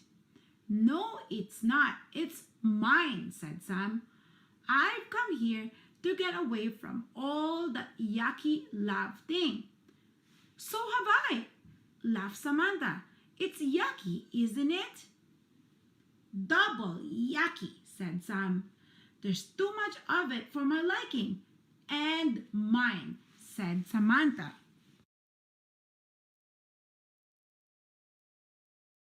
So Sam and Samantha spent all day getting right away from it. They collected shells together. They jumped over waves. They even clambered over the slippery rocks until Sam slipped and tripped and fell. Got you, said Samantha, catching him by the hand. Thank you, said Sam. You're welcome, replied Samantha, and she gave his hand a little squeeze. Then Sam and Samantha held hands all the way along the beach. Yuck, said Sam. Double yuck, laughed Samantha. The end. I hope that you guys like this book, and if you have another book that you want me to read, just leave a comment in the comment section and I will try to read it. See you guys next time. Thank you guys for watching and listening. Don't forget to subscribe. Read aloud with me. Bedtime story. Hi guys, I'm coming back with another Dr. Seuss book written by Theo Liseg, illustrated by Roy McKee, titled 10 Apples Up on Top. If you have this book, grab it and let's start reading. 10 Apples Up on Top by Dr. Seuss, written by Theo Liseg, illustrated by Roy McKee. 1 apple up on top. 2 apples up on top. Look, you, I can do it too. Look, see, I can do 3. You can do 3, but I can do more. You have 3, but I have 4. Look, see now, I can hop with 4 apples up on top. And I can hop up on a tree with 4 apples up on me. Look here, you two. See here, you two. I can get 5 on top. Can you? I am so good, I will not stop. 5, now 6, now 7 on top. 7 apples up on top. I am so good, they will not drop. 5, 6, 7. Fun, fun, fun. 7, 6, 5, 4, 3, 2, 1. But see, we are as good as you. Look, now we have 7 too. And now, see here, 8, 8 on top. 8 apples up. Not one will drop. But I can do 9 and hop and drink. You cannot do this, I think. 9 is very good, but then, come on and we'll make it 10. Look, 10 apples up on top. We are not going to let it drop. The end. I hope that you guys like it and tune in for another Dr. Seuss book or any other book. And thank you guys for watching and listening. See you next time. Thank you for watching. Don't forget to subscribe. Read aloud with me. Bedtime story. Hi guys. For today's book, we are going to read Brown Bear, What Do You See? By Eric Carle and Bill Martin Jr. If you guys have this book, grab it and let's start reading. Brown Bear, What Do You See? By Eric Carle and Bill Martin Jr. Brown Bear, what do you see? I see a red bird looking at me. Red bird, what do you see? I see a yellow duck looking at me. Yellow duck, what do you see? I see a blue horse looking at me. Blue horse, what do you see? I see a green frog looking at me. Green frog, what do you see? I see a purple cat looking at me. Purple cat, what do you see? I see a white dog looking at me. White dog, what do you see? I see a black sheep looking at me. Black sheep, what do you see? I see a goldfish looking at me.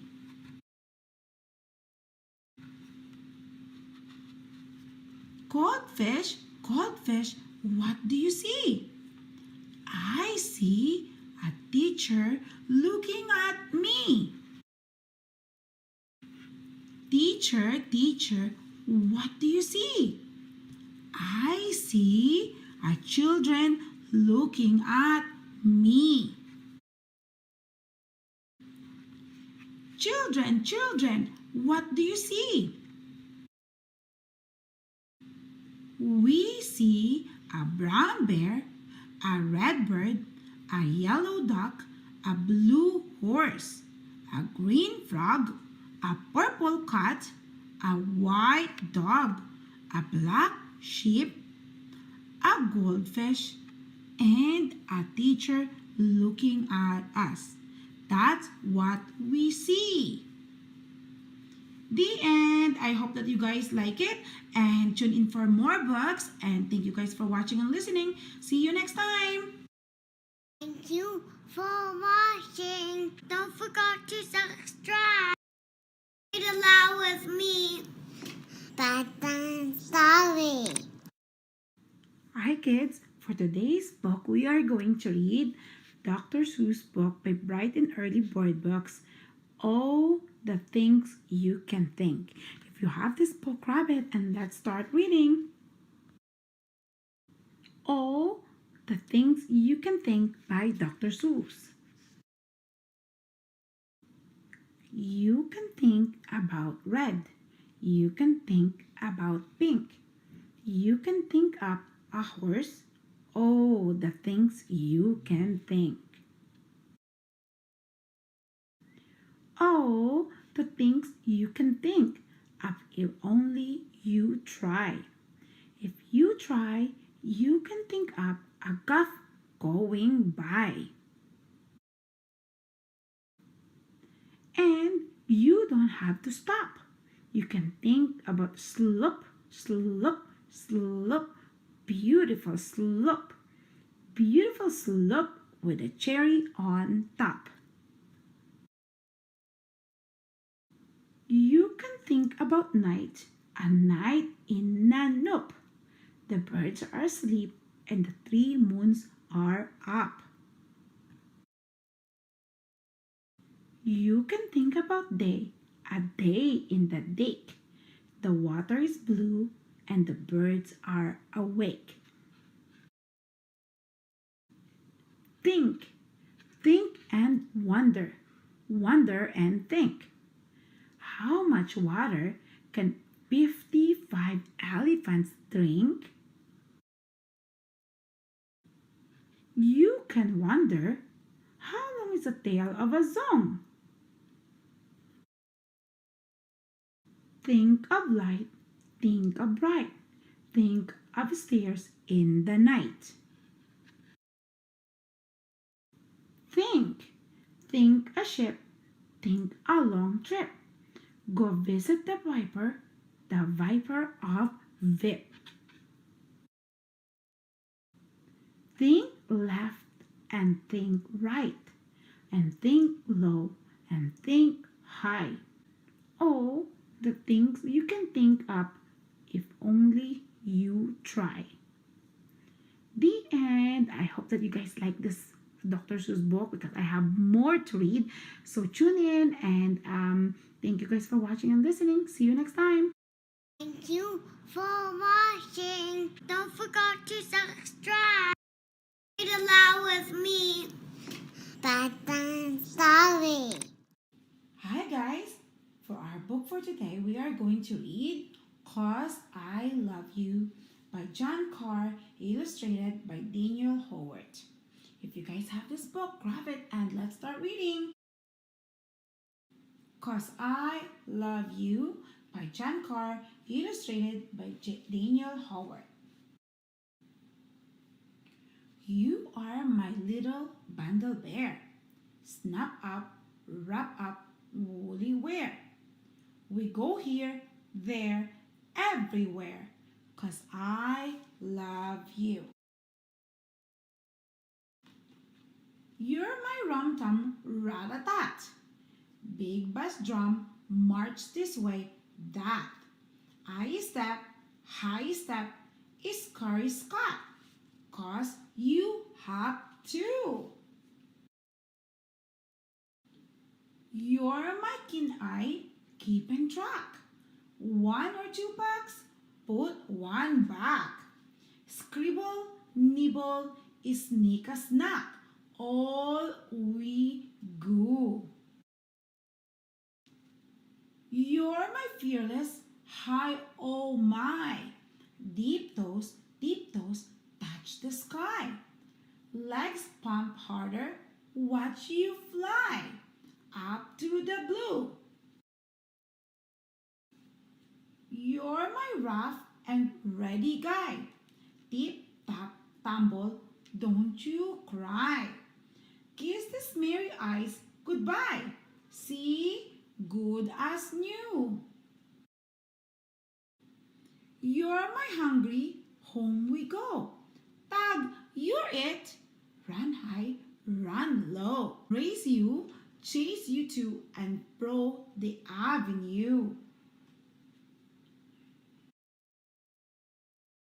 You're my rockin' stockin' tat. What's to eat? Pick in a pot. Lick the ladle, miss a spot. Yep, all for you. You're my gulp and goggle up. Yum, yum, tummy is steamy sup. Clean the plate and drain the cup till you're all through. You are my slippery, soapy cub, both a bobbing in the tub. Aye, aye, Captain, scrub-a-dub as you shampoo. You're my gun to sleepy head, kiss goodnight and books all read. Muzzle nuzzle is snug in bed, 'cause I love you. The end. I hope that you guys like this book and tune in for more books. And thank you guys for watching and listening. See you next time. Thank you for watching. Don't forget to subscribe. Read aloud with me. Bedtime story. Hi kids. For today's book, we are going to read From Head to Toe from Eric Carle. If you guys have this book, grab it and let's start reading. I am a penguin and I turn my head. Can you do it? I can do it. I am a giraffe and I bend my neck. Can you do it? I can do it. I am a buffalo and I raise my shoulders. Can you do it? I can do it. I am a monkey and I wave my arms. Can you do it? I can do it. I am a seal and I clap my hands. Can you do it? I can do it. I am a gorilla and I thump my chest. Can you do it? I can do it. I am a cat and I arch my back. Can you do it? I can do it. I am a crocodile and I wiggle my hips. Can you do it? I can do it.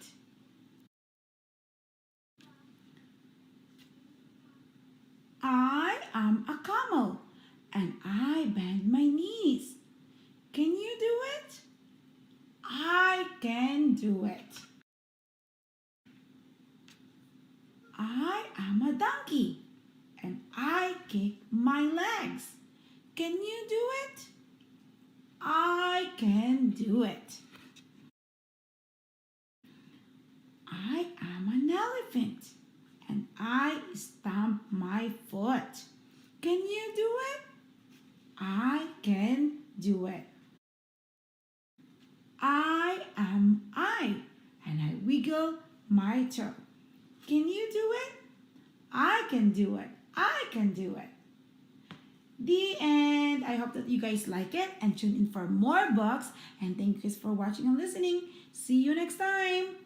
Thank you for watching. Don't forget to subscribe. Read aloud with me. Bedtime story. Hi kids. For today's book, we are going to read Beat the Cat Too Cool for School by Kimberly and James Dean. If you have this book, grab it and let's start reading. Beat the Cat Too Cool for School by Kimberly and James Dean. Pete wants to look cool. He asks everyone, "What should I wear?" "Wear your yellow shirt," his mom says. "It is my favorite." So Pete does. "Wear your red shirt," Pete's friend Marty says. "It is my favorite." So Pete does. "Wear your blue shirt," Pete's brother Bob says. It is my favorite. So Pete does. Wear your long pants. Pete's teacher says. They are my favorite. So Pete does. Wear the shorts with the fish. Pete's friend Callie says. They are my favorite. So Pete does. Wear the polka dot socks. The bus driver says. They are my favorite. So Pete does.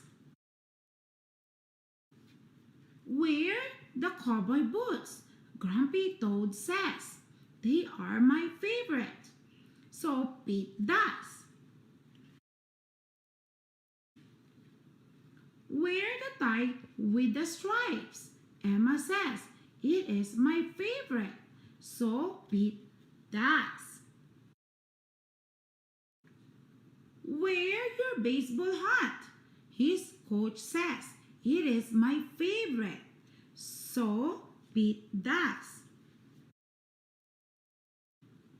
Pete puts on all the clothes.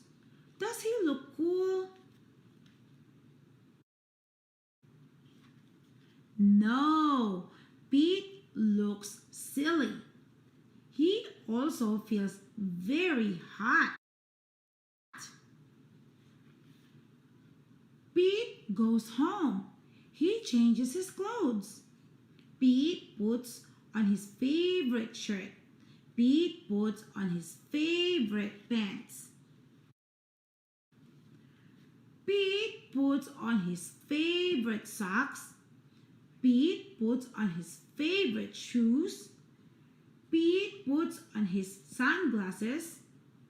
Pete says, "Now I am cool." If you want to be cool, just be you. The end. I hope that you guys like it and tune in for more books. And see you guys next time. Thank you for watching and listening. Thank you for watching. Don't forget to subscribe. Read aloud with me. Bedtime story. Hi kids, for today's book we are going to read Make a Wish, Hottie Bear by Marcus Pfister from North South Books. If you guys have this book, grab it and let's start reading. Honey Bear sat on the rock by the river and stared into the water. It was his birthday, but Honey Bear was feeling sad. Only his mother had wished him a happy birthday this morning. Everyone else has disappeared without a trace. Had they forgotten? Suddenly, he heard his mother call, "Come here, little birthday bear." He headed towards her, then he stopped on his tracks. Surprise! There in the clearing stood his father, his grandmother and grandfather, his sister and his brother, his cousin and his best friend. His mother gave him a big hug. Then she brought out a beautiful birthday cake and everyone sang happy birthday. "Blow out the candles, Honey Bear," said Mother, "and don't forget to make a wish." "What will you wish for?" asked his little sister. "What should I wish for?" thought little bear. "Wish for all the luck in the world," said Mother softly. "Wish for many good friends," said his brother, giving Honey Bear a friendly slap on the back. "Wish for sunshine every day, wherever you go," said his cousin. "Wish for a big salmon the next time we go fishing," said his father, throwing Honey Bear up in the air. "Wish for lots of time to play, especially with me," said his sister shyly. Wish for a thick coat so that you won't get hurt when we wrestle, said his best friend as he snuck up behind him, laughing. Wish for a sharp nose so you'll be able to smell delicious things from far away, said his grandmother, and she gave him a big kiss on the cheek. Wish for a long, undisturbed winter's sleep, said grandfather, yawning. Mother carefully set the cake down on a tree stump. Honey Bear closed his eyes, took a big breath, made a wish, and blew out all the candles. What did Honey Bear wish for? Did he wish for all the luck in the world? Did he wish for many good friends? Did he wish for sunshine wherever he went? Did he wish for a big salmon? Did he wish for lots of time to play? Did he wish for a thick coat? Or did he wish for a sharp nose? Or did he wish for a long winter's sleep? No, Honey Bear wished that all his birthdays could be happy as this one. The end. I hope that you guys like this book and tune in for more book, and don't forget to subscribe. And thank you guys for watching and listening. See you next time. Thank you for watching. Don't forget to subscribe. Read aloud with me. Bedtime story. Hi kids. For today's book, we are going to read A Fly Went By Mcclintock, illustrated by Fritz Seibel. If you have this book, grab it and let's start reading. I sat by the lake. I looked at the sky. And as I looked, a fly went by. A fly went by, he said, "Oh dear." I saw him shake. He shook with fear. And when I saw that fly go past, I asked him why he went so fast. I asked him why he shook with fear. I asked him why he said, "Oh dear." He said, "I must get out of here." The fly said, "Look, and you will see. That frog is after me." The fly went past. The frog came fast. I asked the frog, I asked him, why? Why do you want to get that fly? The frog said, "Me? I want no fly, but I must hop, and this is why." "That cat," he said, "just look and see. That cat," he said, "is after me." Then he was gone with one big hop. The can ran up, and I said, "Stop! Now, stop. I told the cat, do not pick on the frog like that." The cat said, "Look, I want no frog. I have to get away from dog." So the fly ran away in the fear of the frog, who ran from the cat, who ran from the dog. One ran from the other ran too. From one who came after, now what could I do?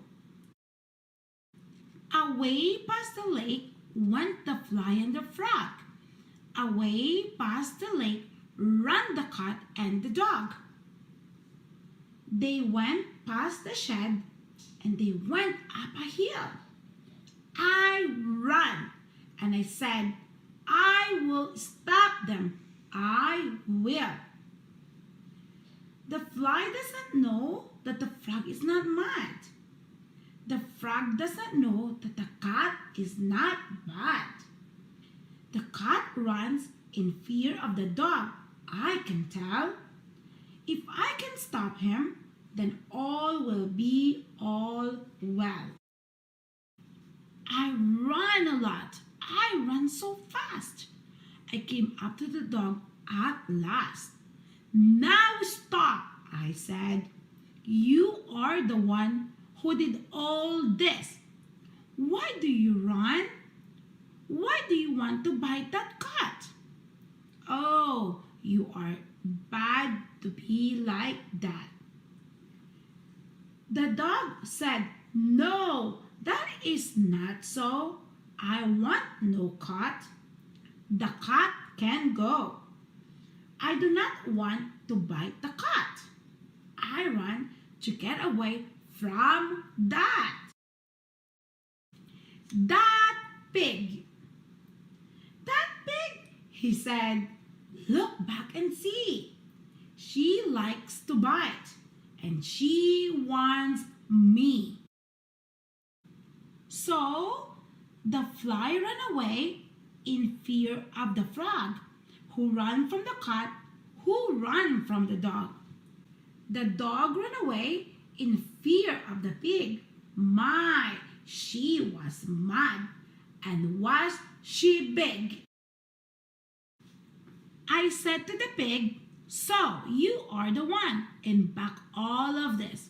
Now, why do you run? Now, why should a pig bite a dog? I said. And why are you mad? Are you out of your head? The pig said, I am not out of my head. See what is after me. Look, she said. That cow will hit me, said the pig. Those things up on her head are big. So the pig ran past. She ran past fast. Then the cow ran up, and the little cow too. I said, now what got into you? Do not pick on the pig, you too. The cow said, pig? The pig can go. That is not why we ran. Oh no. But someone bad has made us run. He wants to kill my little one. I asked the cow, who wants to kill your little one? Why, no one will. The cow said, look, up on the hill. The fox is there. He comes to kill. The cow and the little cow ran past. All full of fear, they ran past fast. So the fly ran away in fear of the frog, who ran from the cat, who ran from the dog. The dog ran away from the pig, and now the pig ran away in fear of the cow. They came to the woods, and there was a tent, but they did not stop. In and out they all went. And last came the fox, so he was the one who made them all fear and made them all run. Yes, he was the one who was bad, I could tell. If I could stop him, then all would be well. I told the fox, oh, shame on you. Oh, shame, shame, shame for what you do. You want to kill the little cow? You stop, or I will whip you now. The fox said, now what did I do? Why do you say, oh, shame on you?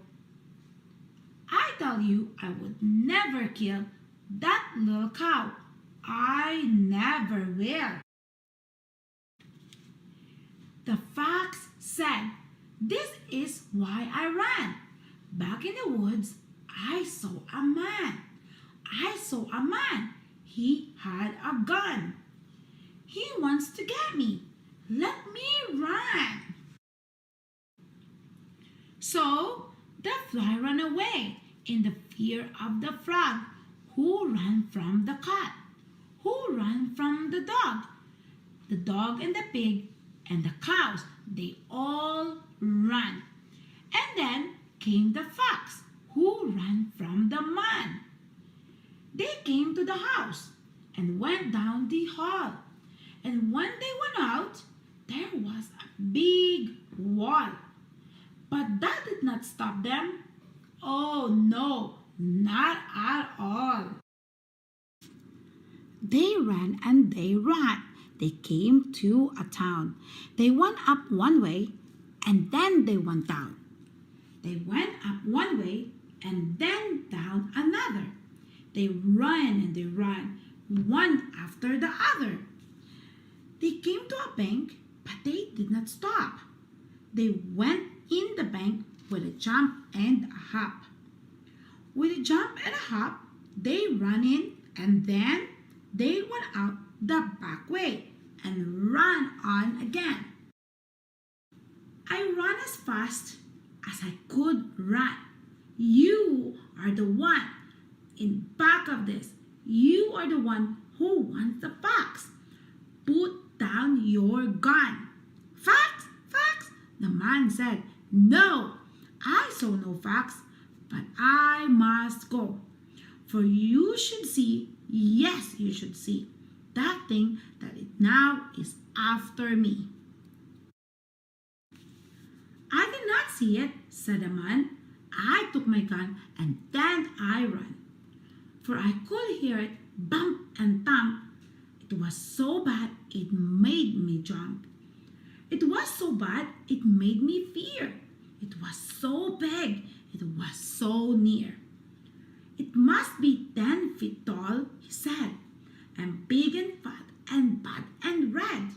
Why, it can bite and kick and kill. And it will do it. Yes, it will. I hear it now. Come on, I say, for I must run and get away. Bump, thump. The man ran past, fast, fast, fast. What did I hear?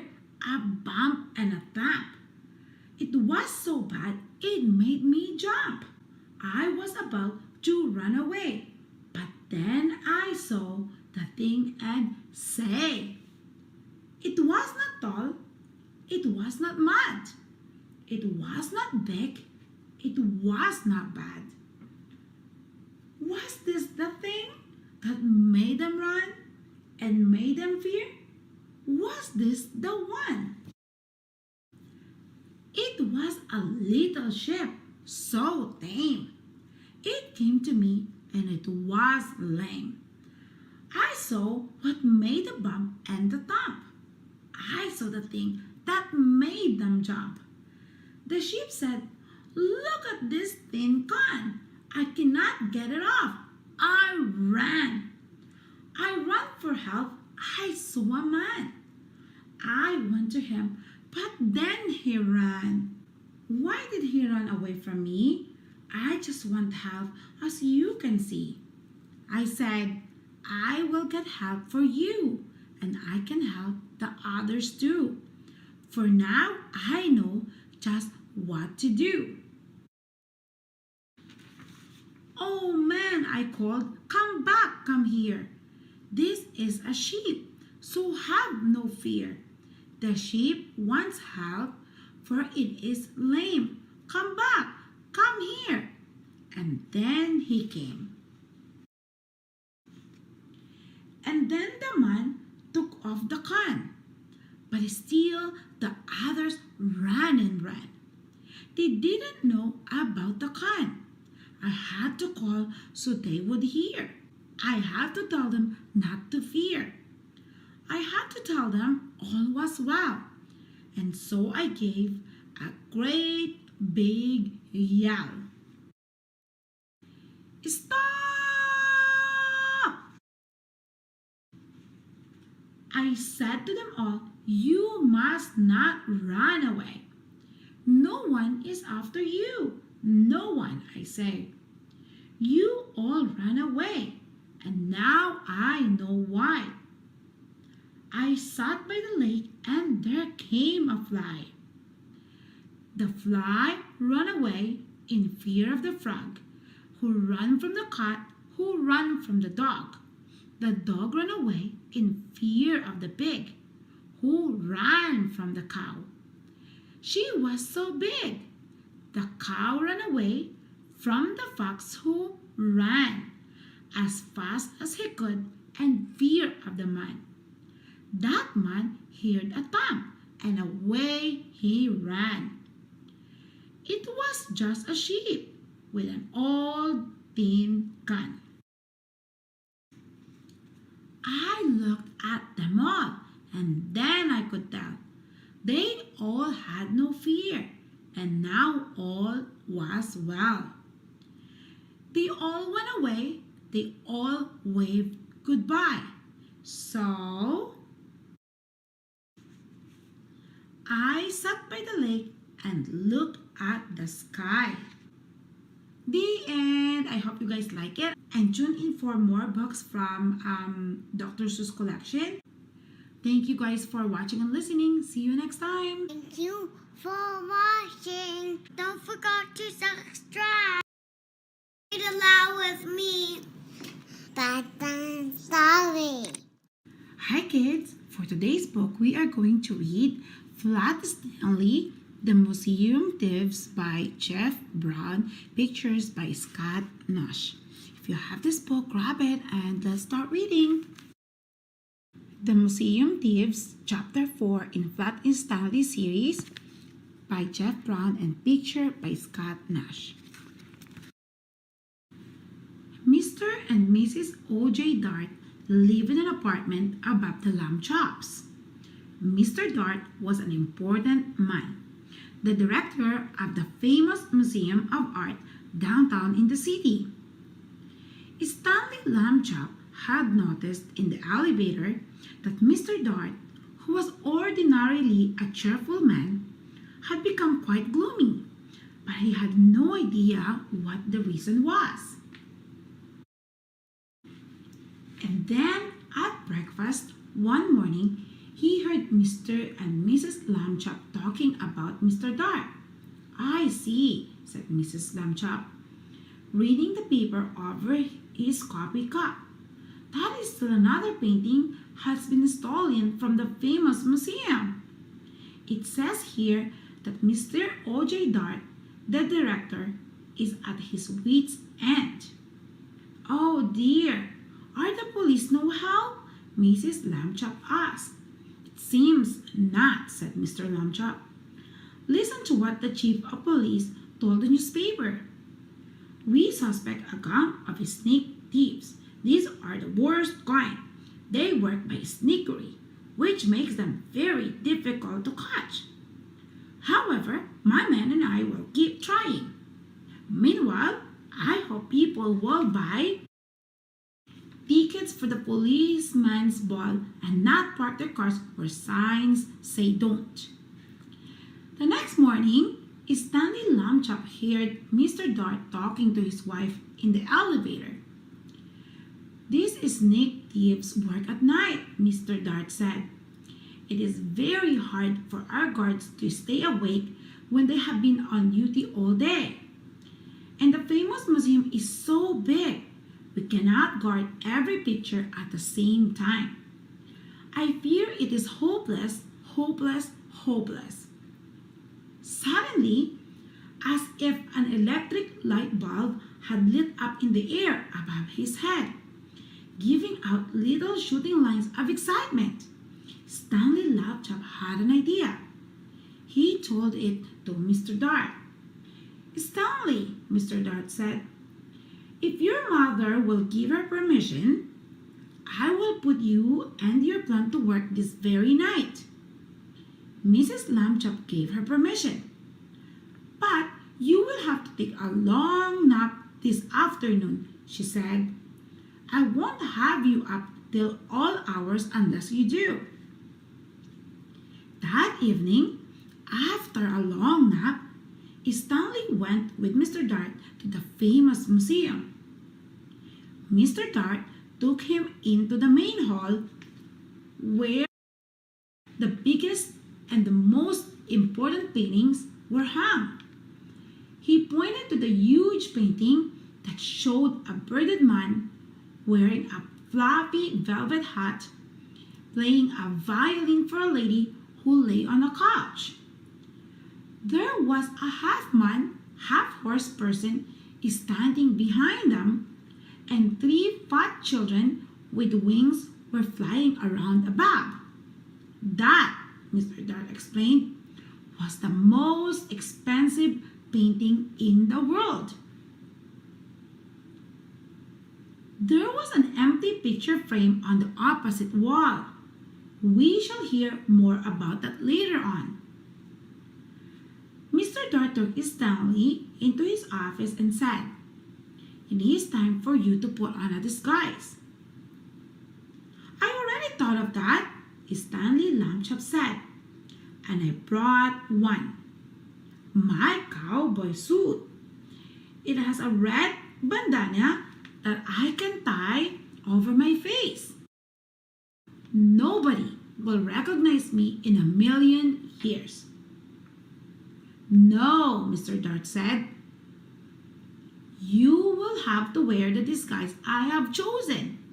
From a closet, he took a white dress with a blue sash, a pair of shiny little pointed shoes, a wide straw hat with a blue band that matched the sash, and a wig and a stick. The wig was made of blonde hair, long and done in the ringlets. The stick was carved at the top, and it, too, had a blue ribbon on it. "In this shepherdess disguise," Mr. Dart said, "you will look like a painting that belongs in the main hall. We do not have cowboy pictures in the main hall." Stanley was so disgusted he could hardly speak. "I will look like a girl. That's what I will look like," he said. "I wish I had never had my idea." But he was a good sport, so he put on the disguise. Back in the main hall, Mr. Dart helped Stanley climb into the empty picture frame. Stanley was able to stay in place because Mr. Dart had cleverly put 4 small spikes in the wall, one for each hand and foot. The frame was a perfect fit. Against the wall, Stanley looked just like a picture. "Except for one thing," Mr. Dart said. "Shepherdesses are supposed to look happy. They smile at their sheep and at the sky. You look first not happy, Stanley." Stanley tried hard to get a faraway look in his eyes and even to smile a little bit. Mr. Dart stood back a few feet and stared at him for a moment. "Well," he said, "it might not be an art, but I know what I like." He went off to make sure that certain other parts of Stanley's plan were taken care of, and Stanley was left alone. It was very dark in the main hall. A little bit of moonlight came through the windows, and Stanley could just make out the world's most expensive painting on the opposite wall. He felt as though the bearded man with the violin and the lady on the couch and the half-horse person and the winged children were all waiting, as he was, for something to happen. Time passed and he got tired and tired. Anyone would be tired this late at night, especially if he had to stand in a picture frame balancing on the little spikes. Maybe they won't come, Stanley thought. Maybe the sneak thieves won't come at all. The moon went behind a cloud and then the main hall was pitch dark. It seems to get quieter too with the darkness. There was absolutely no sound at all. Stanley felt the hair on the back of his neck prickle beneath the golden curls of the wig. Crick. The creaking sound came from right out in the middle of the main hall, and even as he heard it, Stanley saw in the same place a tiny yellow glow of light. The creaking came again, and the glow got bigger. A trapdoor had opened in the floor, and two men came through it into the hall. Stanley understood everything all at once. This must be the sneak thieves. They had a secret trapdoor entrance into the museum from outside. That was why they had never been caught. And now, tonight, they were back to steal the most expensive painting in the world. He held very still in his picture frame and listened to the sneak thieves. "This is it, Max," said the first one. "This is where we art robbers for a sensational job while the civilized community sleeps." "Right, Luther," said the other man. "In all this great city, there is no one to suspect us." "Ha ha," thought Stanley Lamchop. "That's what you think." The sneak thieves put down their lantern and took the world's most expensive painting off the wall. "What would we do to anyone who tried to capture us, Max?" the first man asked. "We would kill him. What else?" his friend replied. That was enough to frighten Stanley, and he was even more frightened when Luther came over and stared at him. "This sheep girl," Luther said. "I thought sheep girls were supposed to smile, Max. This one looks scared." Just in time, Stanley managed to get a faraway look in his eyes again and to smile, sort of. "You're crazy, Luther," Max said. "She's smiling, and what a pretty little thing she is, too." That made Stanley furious. He waited until the sneak thieves had turned back to the world's most expensive painting, and he shouted in his loudest, most terrifying voice, "Police! Police! Mr. Dart, the sneak thieves are here!" The sneak thieves looked at each other. "Max," said the first one very quietly, "I think I hear the sheep girl yell." "I think I did too," said Max in a quavery voice. "Oh boy, yelling pictures. We both need a rest." "You'll get a rest all right," shouted Mr. Dart, rushing in with a chief of police and lots of guards and policemen behind him. "You'll get arrested, that's what. Ha ha ha ha." The sneak thieves were too mixed up by Mr. Dart's joke and too frightened by the policeman to put up a fight. Before they knew it, they had been handcuffed and led away to jail. The next morning, in the office of the chief of police, Stanley Lamchop got a medal. The day after that, his picture was in all the newspapers. The end. I hope that you guys like it, and if you want to hear more story about Flat Stanley and his adventure, tune in and don't forget to subscribe. Thank you guys for watching and listening. See you next time. Thank you for watching. Don't forget to subscribe.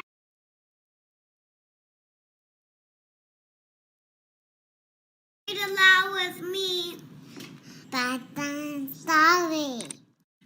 Hi kids, for today's book we are going to read another Pita Cat series, Play Ball by James Dean from I Can Read Books. If you have this book, grab it and let's start reading. Here comes Pita Cat. Pete has a mitt. He has a bat and a ball.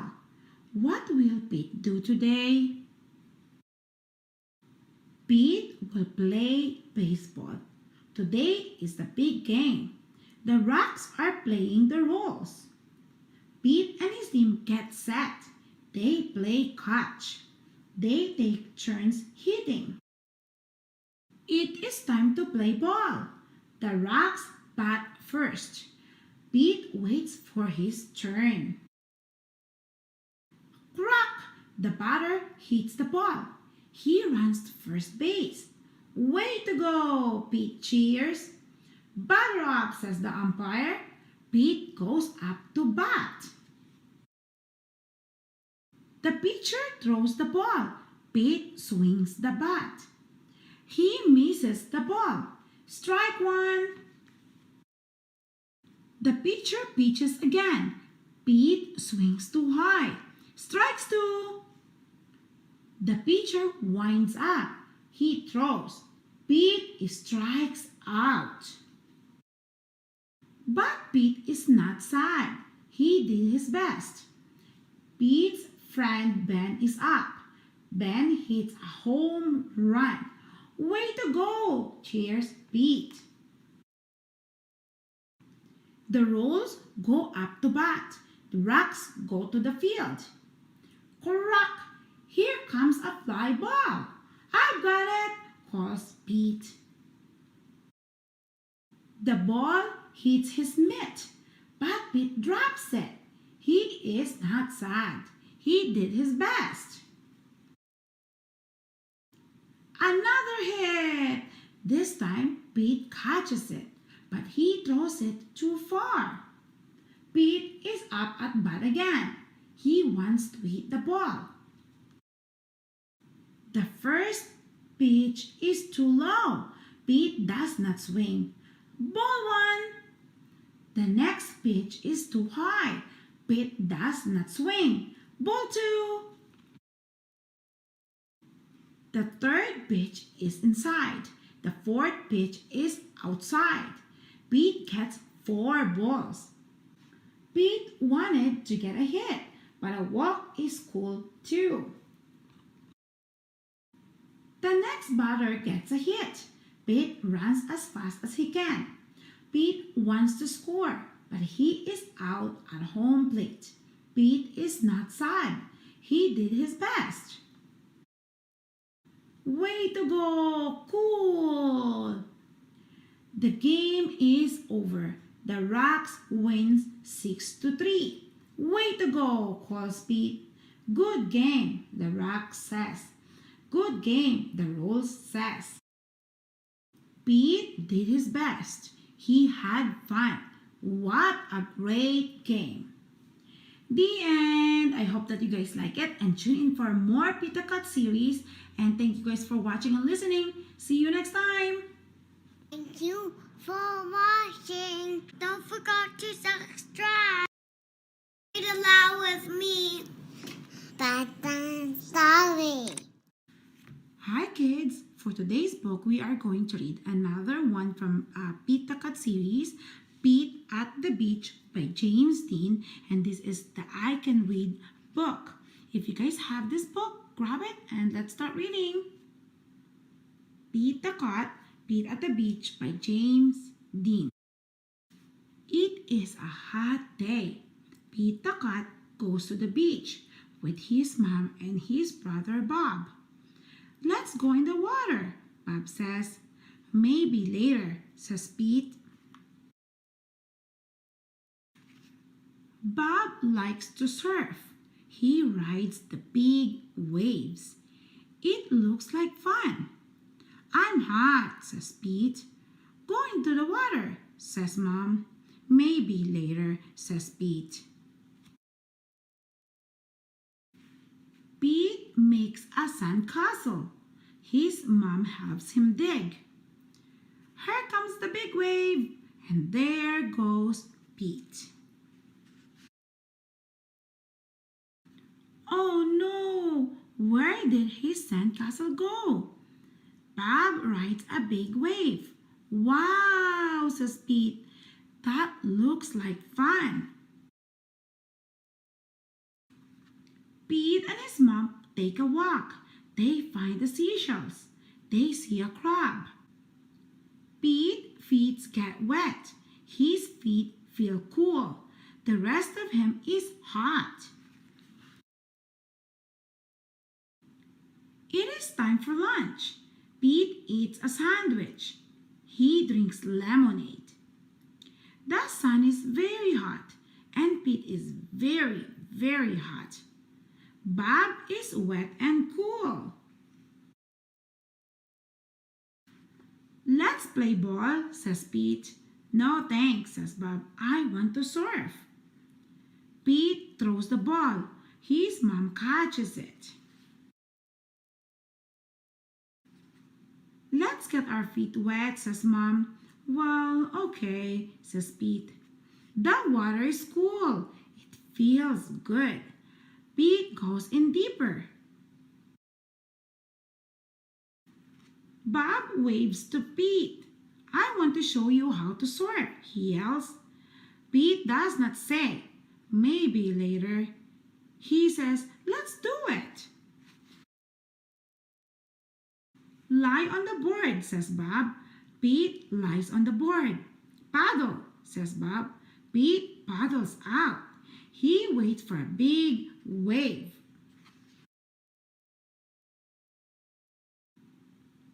A big wave is coming. Stand up, says Bob. Pete stands up. Then Pete falls down. It was scary, but it did not hurt. Try again later, says Bob. Pete wants to try again now. Pete lies down again. He paddles out and waits. Here comes a wave. Pete stands up. This time, he rides the wave. Good job, says Bob. Pete wants to surf all day. Bob does too. So, they take turns. Pete and Bob rock and roll with the waves. What a great day!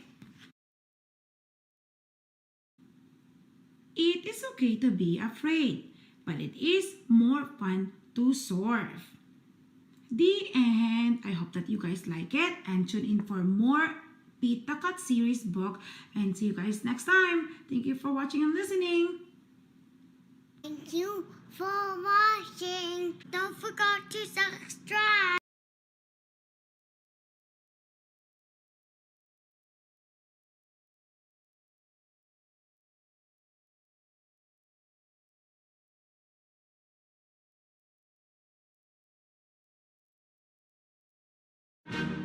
You started with a K-pop dance tutorial, and now you're a